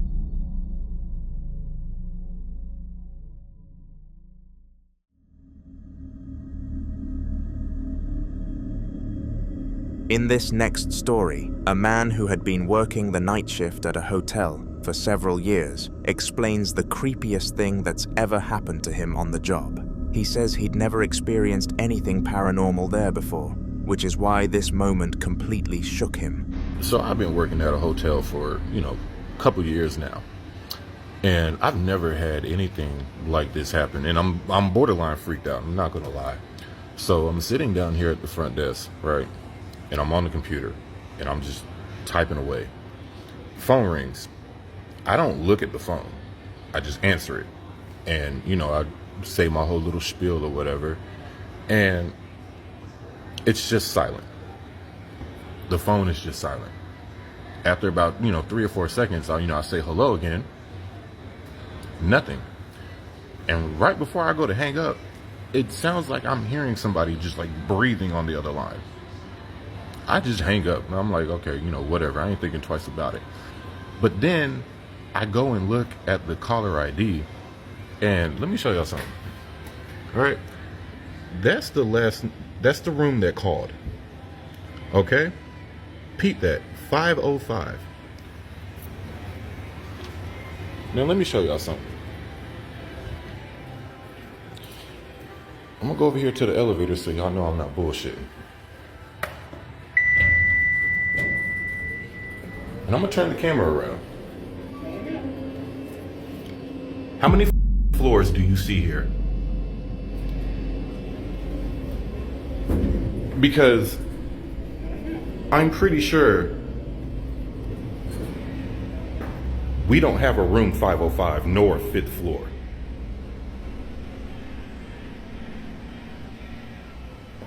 This would be the night I quit. I don't do that shit. I don't do that shit. His story goes like this. He's sitting alone at the front desk late at night, typing away on the computer, when the phone suddenly rings. He answers it normally, but on the other end there's nothing, just silence. After a few seconds, he says hello again, assuming it might be a bad connection, but there's still no response. Just as he's about to hang up, he hears something that makes his stomach drop. Slow, heavy breathing coming through the receiver. Without thinking, he hangs up immediately and checks the caller ID, expecting to see a guest room number. Instead, it says the call came from room 505. Confused and unsettled, he grabs his phone and walks over to the elevator to prove to himself it's nothing. He shows the buttons clearly on camera, and there is no 5th floor at all. The hotel doesn't even have a room 505. The realization hits him in real time, and you can hear his voice change as it sinks in that whatever was breathing on the other end of the line didn't come from anywhere that should exist. Who knows what caused this?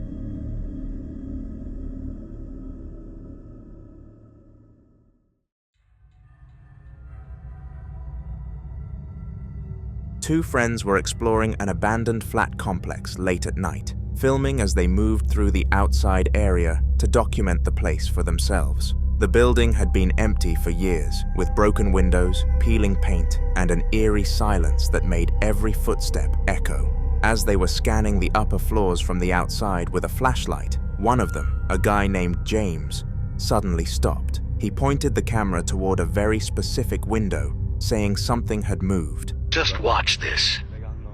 Isn't it? Future in hand. 430 abandoned flats, and there is something in the window. Open.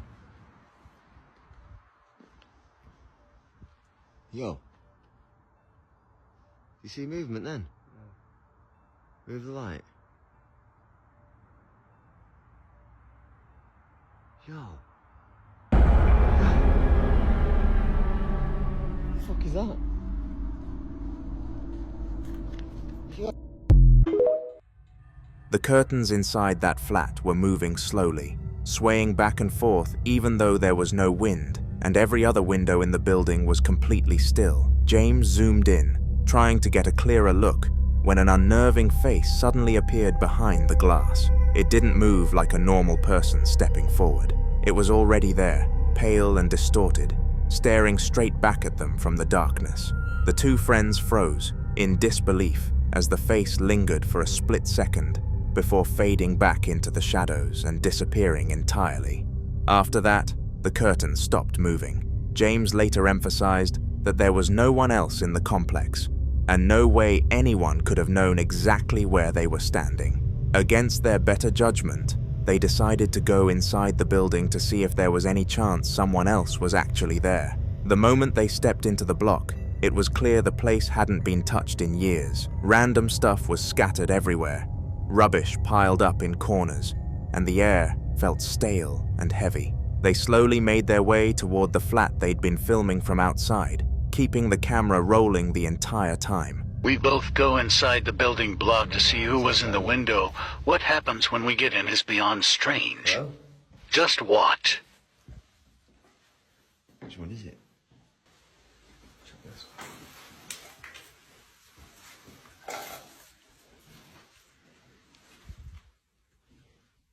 I can hear somebody.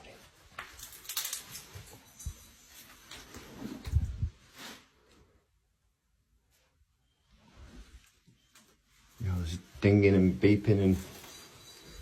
What the...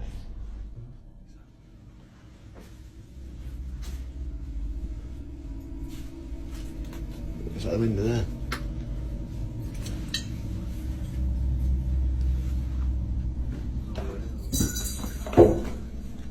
Yo.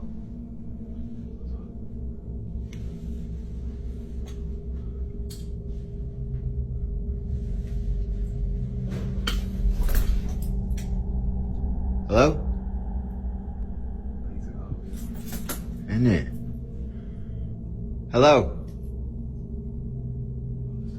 Yo! Who the fuck is it?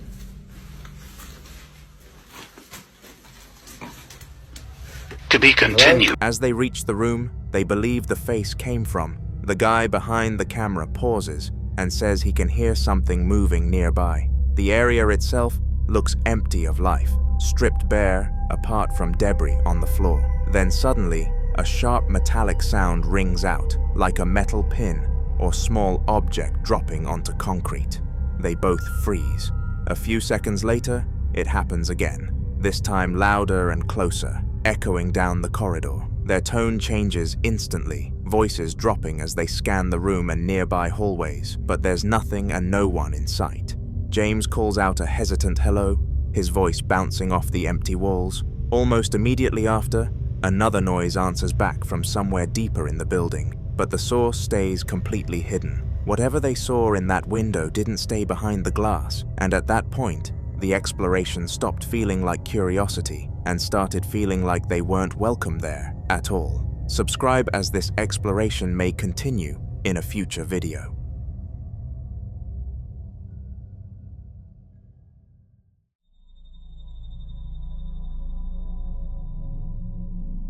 In the following video, a man who was home alone heard aggressive tapping, so started to film. The tapping kept going, slow at first, then steadily quicker, echoing from a room just out of view of the camera. He pauses, listening, clearly trying to convince himself it's nothing, before finally calling out a hesitant hello. The second he does, everything stops, dead silent. After a few seconds of waiting, he moves toward the basement stairs where the sounds seem to be coming from and starts descending, one step at a time.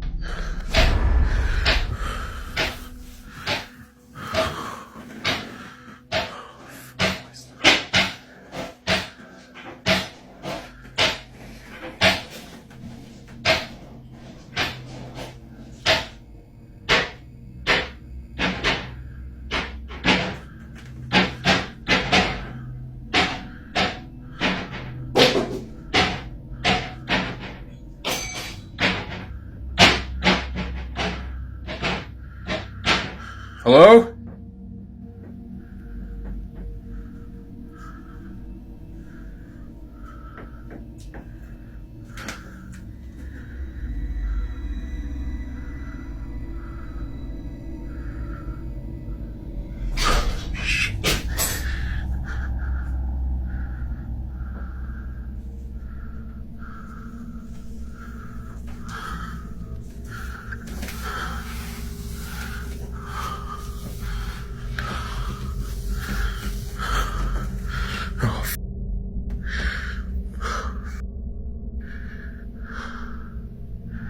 I didn't know there's a light on.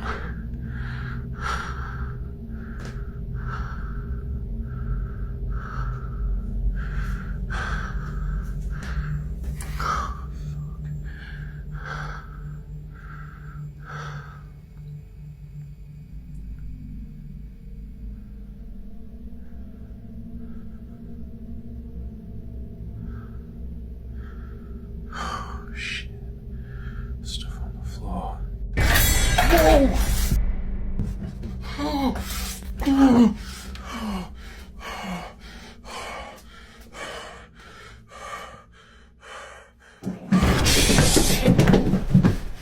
When he reaches the bottom, his camera pans across the room and reveals every single drawer hanging wide open, with a few objects scattered across the floor as if they'd been thrown. He barely has time to process it before, out of nowhere, a piece of cutlery suddenly launches itself out of a cupboard, clattering across the room. He panics instantly and sprints back up the stairs, the camera shaking wildly. As he reaches the top, you can hear something else running behind him, footsteps charging up the stairs just seconds after he does. The video cuts shortly after, and there were never any updates posted. Whatever was down there clearly didn't want him staying, and all anyone can do now is hope he got out safely. In the following video, a man was walking through a storage complex late at night when he noticed something strange reflecting off the side of a stack of boxes. At first, it looked like the shadow of a person standing completely still, but the moment he turned the corner to see who was there, the entire space ahead of him was empty. Take a look. Quiero que chequen algo en esa tarima de ahí. Eso.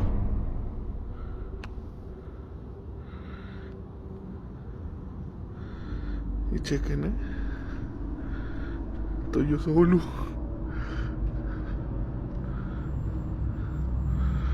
No hay nadie aquí. Ni de este lado, ni para acá. Vean, nada. Puto almacén vacío hasta su pinche madre.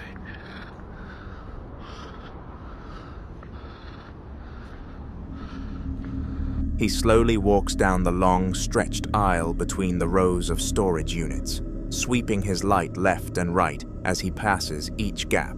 But there's nobody. The space is silent, the concrete floors untouched, and no weird sounds echo. The shadow he saw moments earlier should have belonged to someone standing right there, yet there's no sign of movement, no footsteps, and nowhere to hide. By the end of the clip, he's fully convinced he saw something that wasn't human, and he wasn't wrong. Later on, security footage from the facility was checked, and it confirmed that not a single person entered or exited during the time he filmed. Whatever cast that shadow wasn't supposed to be there, and it left no trace behind except the moment it revealed itself.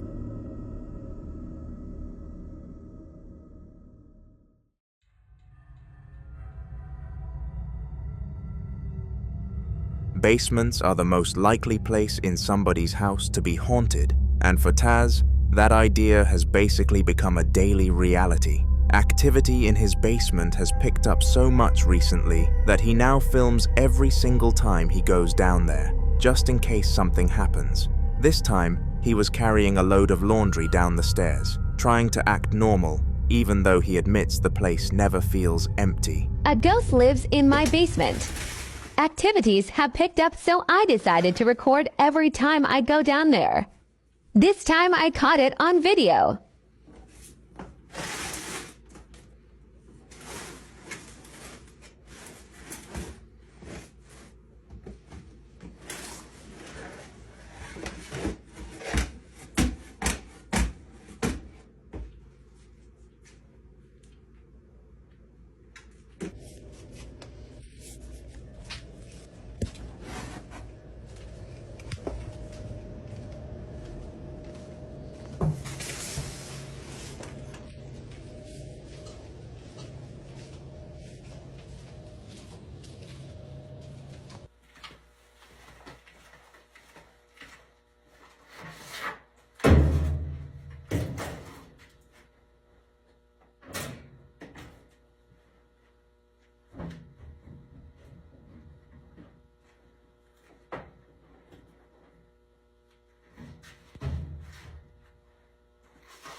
He sets the laundry on the counter, the camera catching the whole room behind him while he starts sorting through clothes and loading them into the washing machine.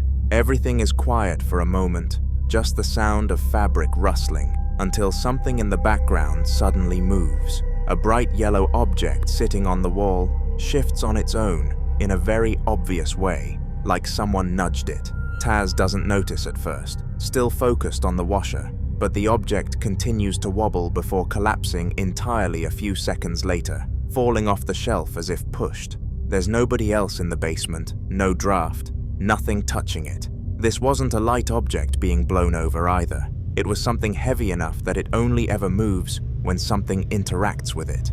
For Taz, it's just more evidence that whatever is living in that basement hasn't calmed down at all and might actually be getting stronger.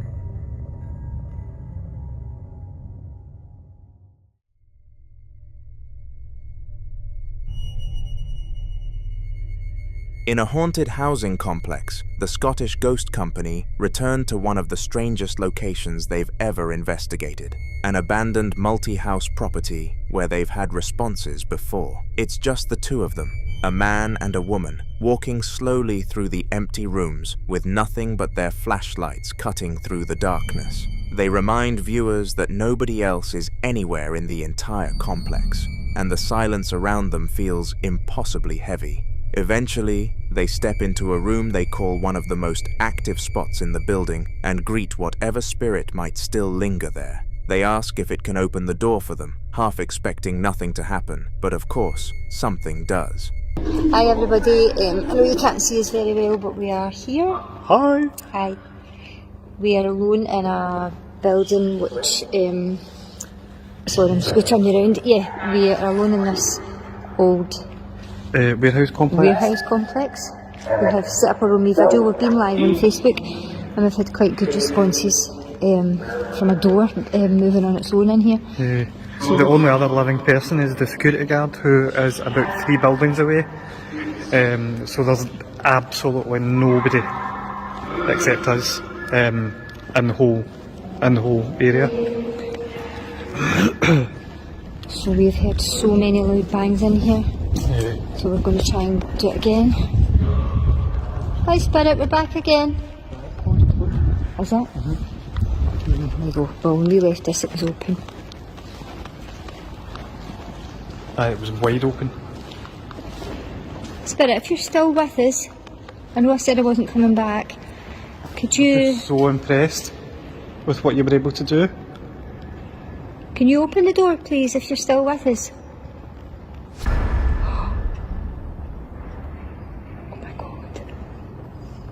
Oh my god. Thank you so much. What was that? Oh my god. Okay, Spirit, thank you. Can you close it again, please?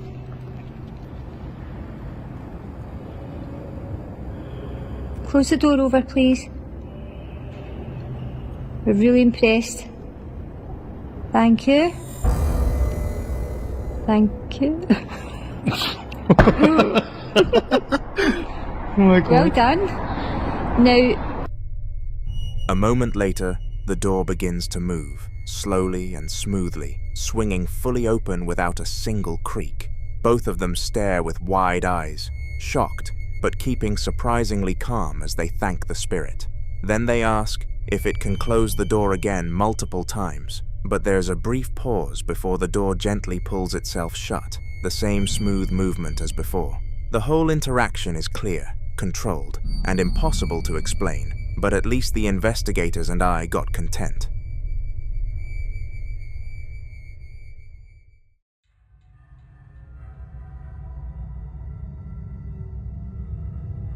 A team of paranormal agents were visiting a preserved heritage home that once caught fire decades ago. They had been invited to document any lingering activity, and on this particular night they decided to use a Ouija board, along with a few basic pieces of equipment to see if anything would respond. The room was calm at first, quiet except for the soft beeps of their devices checking for movement or EMF spikes. Take a look. Stephen was a name that we had come to know throughout our time there that could potentially unravel some of the story that we had come to find out.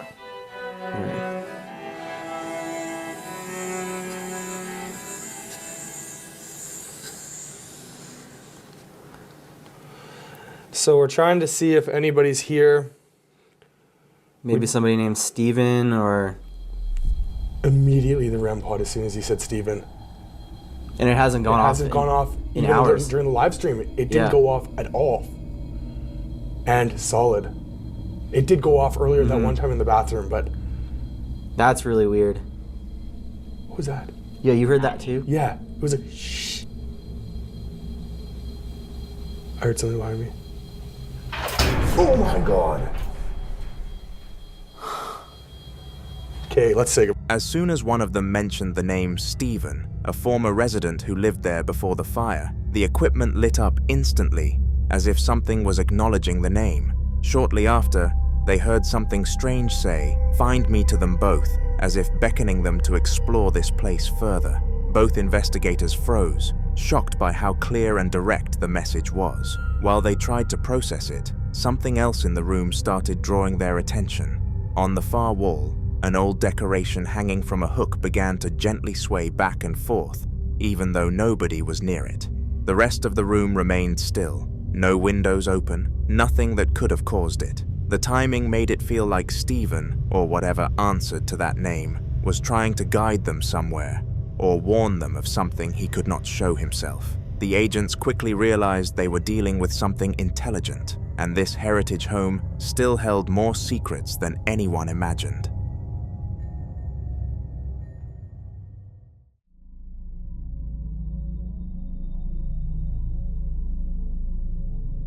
It started as one of those nights where the silence feels heavier than sleep, and this guy at Camp Shields in Okinawa, Japan, could tell something was off the moment he sat up in the dark feeling watched. He had just thrown his helmet toward the door where he swore the presence came from, and now he was talking into the empty room like he expected something to answer, almost pleading for the ghost to show it was real. It had already woken him up, so why not continue? I didn't just see a hand. You mad or what?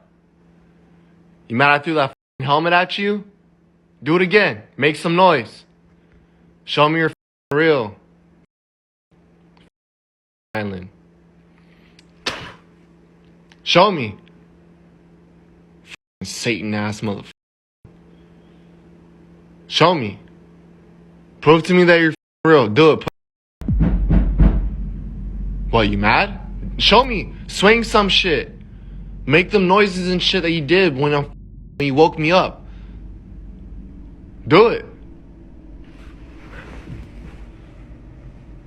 Do it.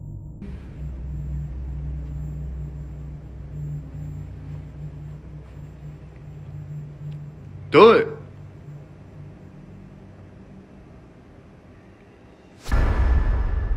Oh my gosh, bro.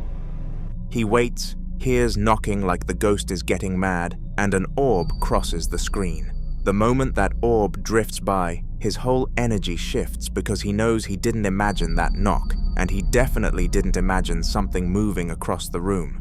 You can hear the nervous laugh behind his voice, but also that moment of regret when it hits him that maybe he pushed a little too hard. People always think they want proof until the lights go quiet again, and you're alone with whatever just answered you, and he suddenly seems very aware that asking for a sign might have invited something closer than he ever expected. It picked up right where he left off, the room still feeling tight and charged, like the air didn't reset after that orb passed, and he kept the camera pointed at the corner because he swore something was still moving in there. He tried to steady his breathing, but before he even got close to being calm, the cupboard behind him opened and slammed shut like something inside was answering with attitude. Part 2. Bro.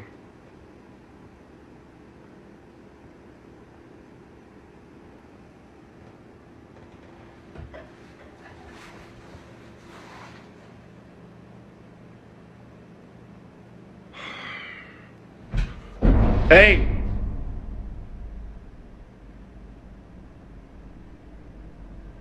Hey, chill the f out. I'm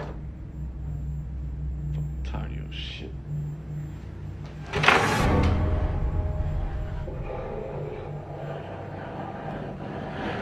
Hey!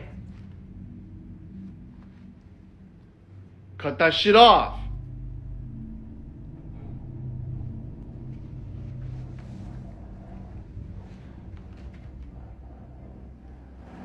Shut the fuck up!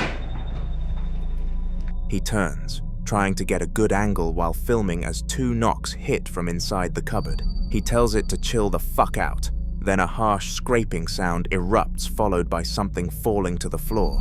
The sound sends him spinning back toward the camera, because that scrape was way too real and way too close for him to pretend it was nothing. And you can hear in his voice that it is no longer curiosity pushing him forward, but straight up panic holding him in place. There is this moment where he just freezes, staring at the cupboard like he is waiting to see if whatever is in there is going to come out. And you can tell he knows he crossed a line. He had asked for proof, and now it felt like something was trying to claw its way into the room just to give it to him. And that regret hit him harder than anything the ghost could throw.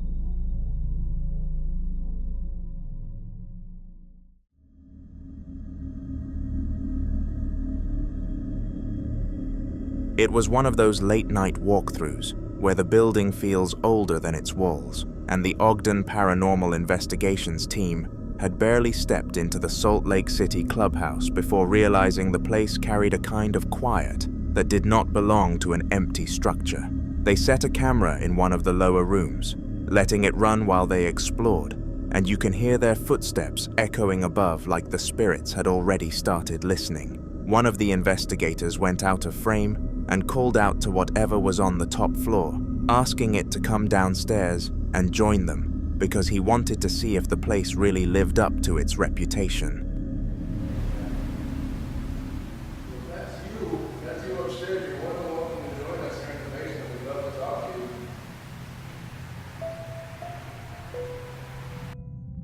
Right after I ask the spirits on the first floor to join us downstairs, an anomaly moves from the top of the screen towards the basement staircase. Watch again with the image enhanced. That's you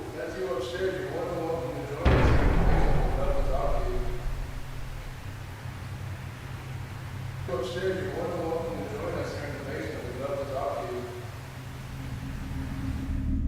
As he finishes asking, an orb shoots through the ceiling area on the camera feed and drops downstairs, like it heard the invitation. The second that orb comes through the roofline, nobody has to say anything because you can feel how fast the mood shifts from casual investigation to the realization that something actually responded.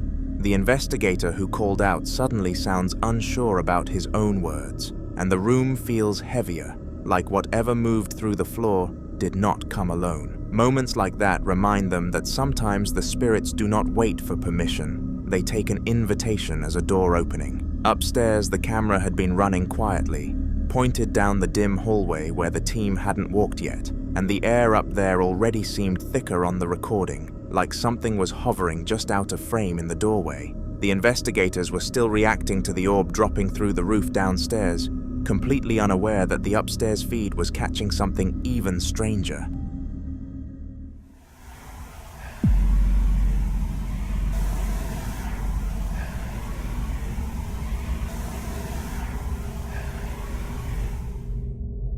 We had more potential evidence from night 1, but without the handheld footage, we could not verify its validity. However, that does not take away from an experience Jocelyn will not soon forget. The empty hallway sits still for a few seconds before a soft but clear voice says hello near the camera.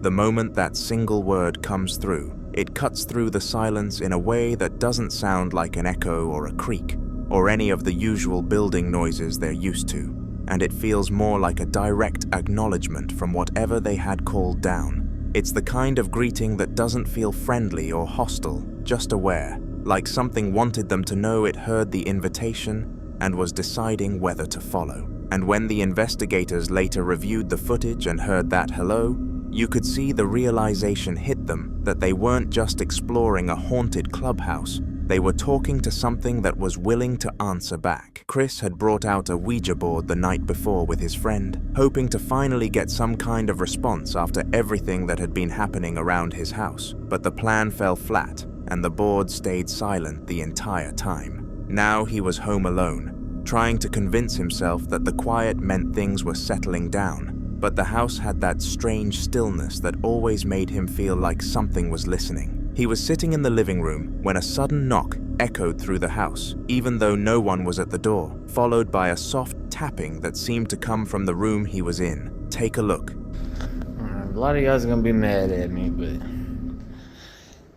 me and my cousin broke this out. Messed with it last night. I'm down and sex on a Ouija board. Oh boy. We did it the proper way, though. I know this is a kid's toy, but y'all don't understand the kind of shit y'all's getting into when y'all fuck with this. At least some people don't.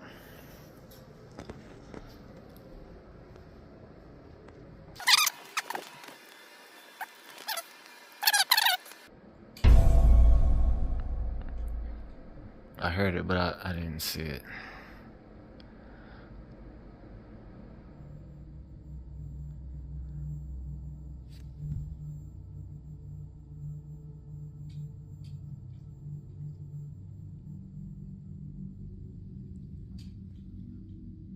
I still hear it.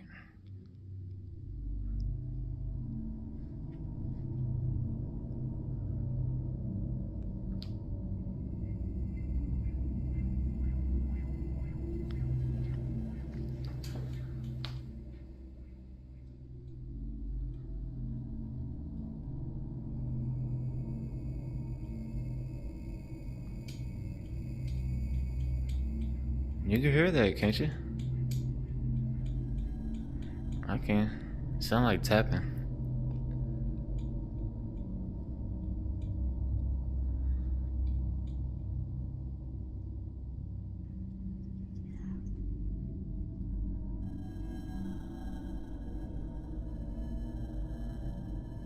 Everybody's like, oh, it's the hutch. It's the hutch.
can't do it again.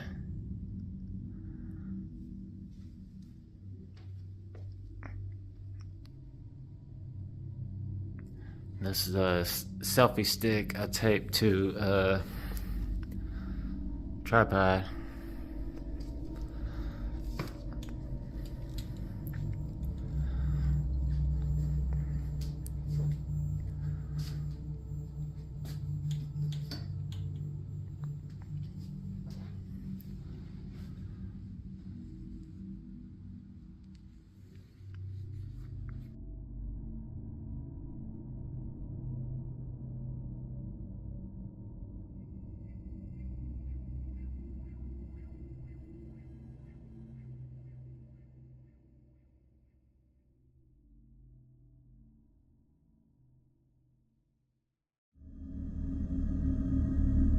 He stood up and looked around, expecting to find something obvious, but the room was empty and nothing moved except for the faint shift of shadows from the lamp. A whisper slipped through the air behind him, a quiet hello that he didn't even register at first because it sounded too close and too low to make sense. Before he could process the stillness, the camera stand beside him toppled over on its own, hitting the floor with a sudden clatter that made him jump. He picked it up and propped it back into place, trying to laugh it off, but the uneasy feeling lingered like whatever whispered at him was still standing right behind his shoulder. Chris was sitting in his living room later that night, with the TV playing softly beside him and his dog curled up at his feet, trying to enjoy the quiet, even though the house kept giving him that uneasy feeling again. The tapping started up just like before, faint and scattered, and then the door started to vibrate.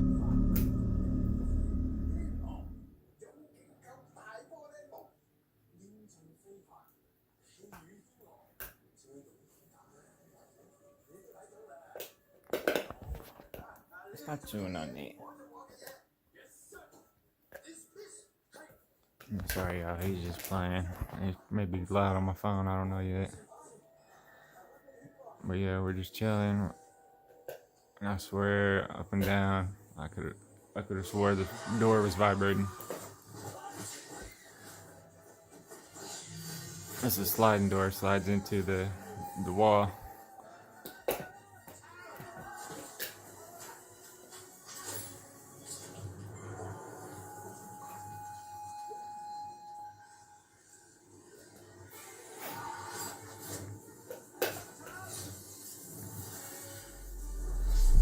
There it goes.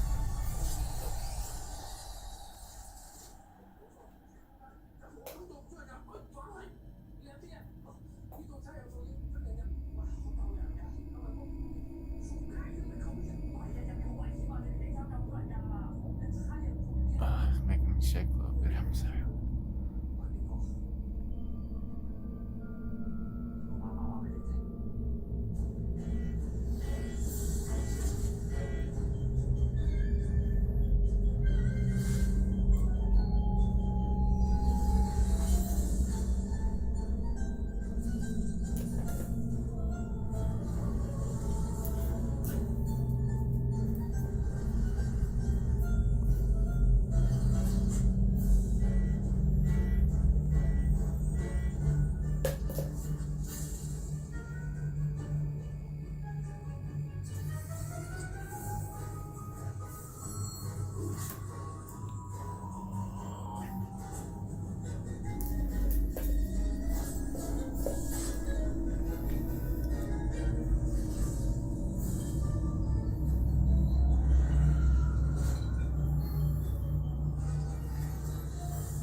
Devil scared the shit out of me.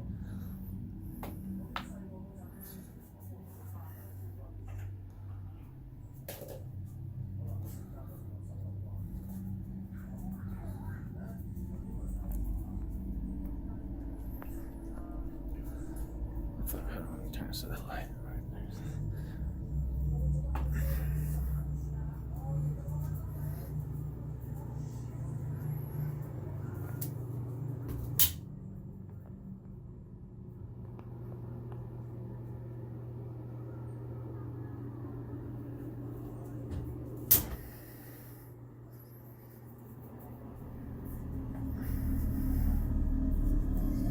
While he stroked the dog, the door across the room began to vibrate like something on the other side was pushing against it. And this is the moment that he pulled out the camera and kept it aimed straight at the door. The door slid open just a little on its own, then slowly crept even farther, revealing a deeper patch of darkness behind it that made the room feel colder. After a few seconds, it opened all the way, swinging wide until the entire doorway was visible and completely empty. Not a single movement inside. Chris stood up with his dog watching closely, walked toward the room, and flipped the light on. The space was perfectly still, every corner untouched, literally not a soul in sight. The silence felt even heavier than before, like whatever opened the door had stepped back just out of reach the moment he crossed the threshold. We might see more of Chris in future videos.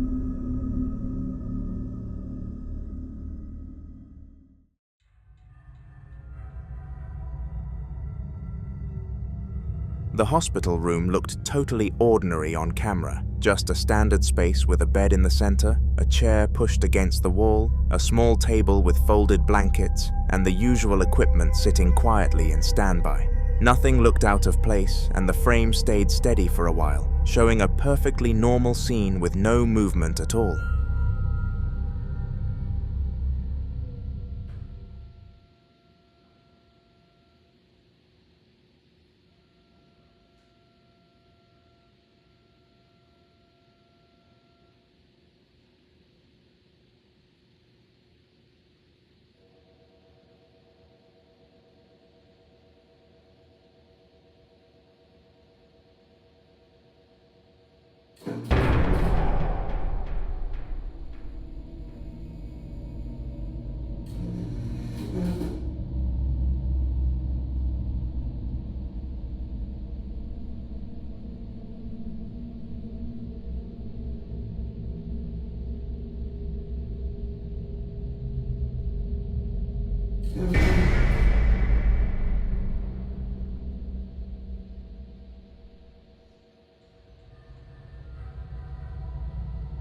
Out of nowhere, a strange, uneven sound slipped into the audio, almost like a motor trying to start even though nothing in the room was supposed to be running, and the backrest of the bed began lifting on its own in small, awkward jumps. It kept rising higher, little by little, climbing at a slow, steady angle until it was nearly upright at 90 degrees, with no one near the controls and nothing touching it. The rest of the room stayed exactly the same, the chair still, the other equipment untouched, every corner frozen except for that single, impossible movement. When the noise finally stopped, the bed stayed locked in that upright position, leaving the room looking perfectly normal again, except for the one thing that clearly hadn't moved by itself.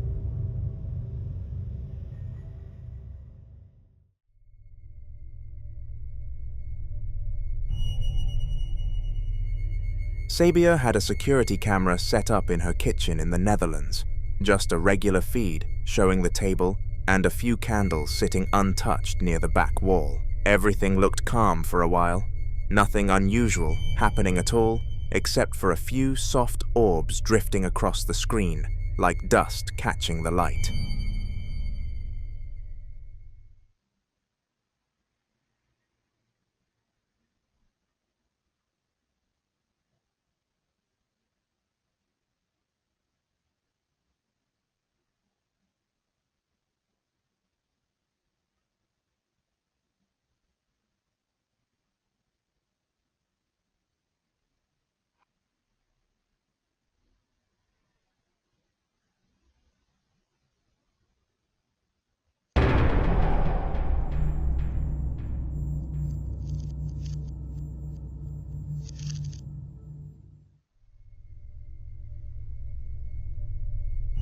Then, without any movement around it, the candle suddenly sparked to life, a quick flash that turned into a steady flame, as if someone had just struck a match right beside it. Nothing else shifted in the room, no breeze touched the wick, and there was no one standing anywhere near it. The flame held perfectly still after forming, burning like it had been lit on purpose, even though Sabia knew the candle had been cold for hours. The rest of the kitchen stayed completely normal on camera, but the sudden light from the wick made the whole space feel different, like something unseen had stepped in just long enough to leave a mark, before disappearing again. A few nights later, Sabia checked another piece of security footage, this time from the sitting room, and the scene looked completely still at first, with the furniture exactly where it always stayed, and the time on the right showing it was practically midnight. The camera picked up a few drifting orbs crossing the frame like pale specks floating through the air, the same kind she had seen in the kitchen earlier, but nothing else seemed off until the corner of the room shifted.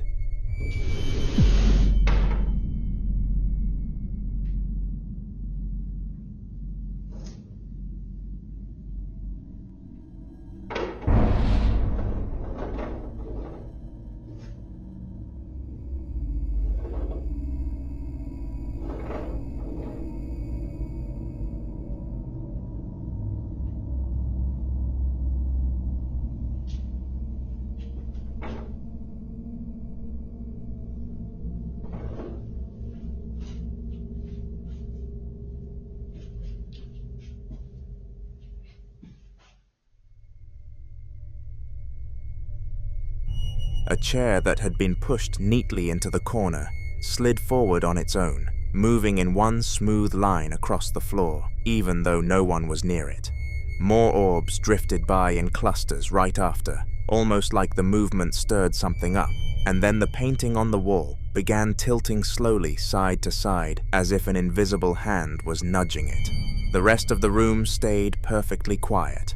No shadows moving, no lights flickering, just the chair out of place and the painting swaying gently before settling back into place.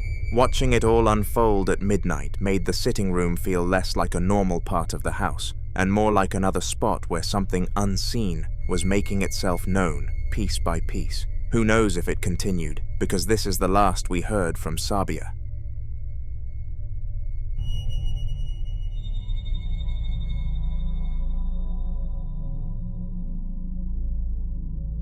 In the following video, Stephen was washing dishes with the usual evening noises in the background, the sink running, the faint hum of the fridge, and nothing out of the ordinary until something suddenly tapped hard against the middle of his back and bounced onto the floor behind him. The sound made him jerk around with that instant confusion where your brain tries to catch up to what your body already felt, and he had no idea what could have hit him because he knew no one else was supposed to be that close. Dude, I'm a little wigged out right now. So I was washing dishes and just putting things away, and all of a sudden I feel something hit me in the back and I heard it bounce. Look at this shit. And this ball hits me in the back right shoulder out of nowhere.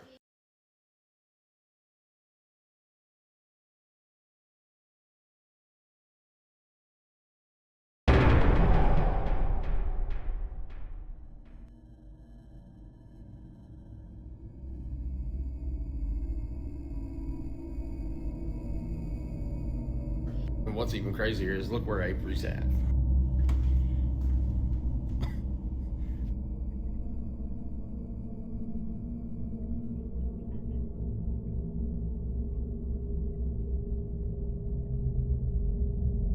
Now mind you, I just got done washing the air fryer and was drying it off.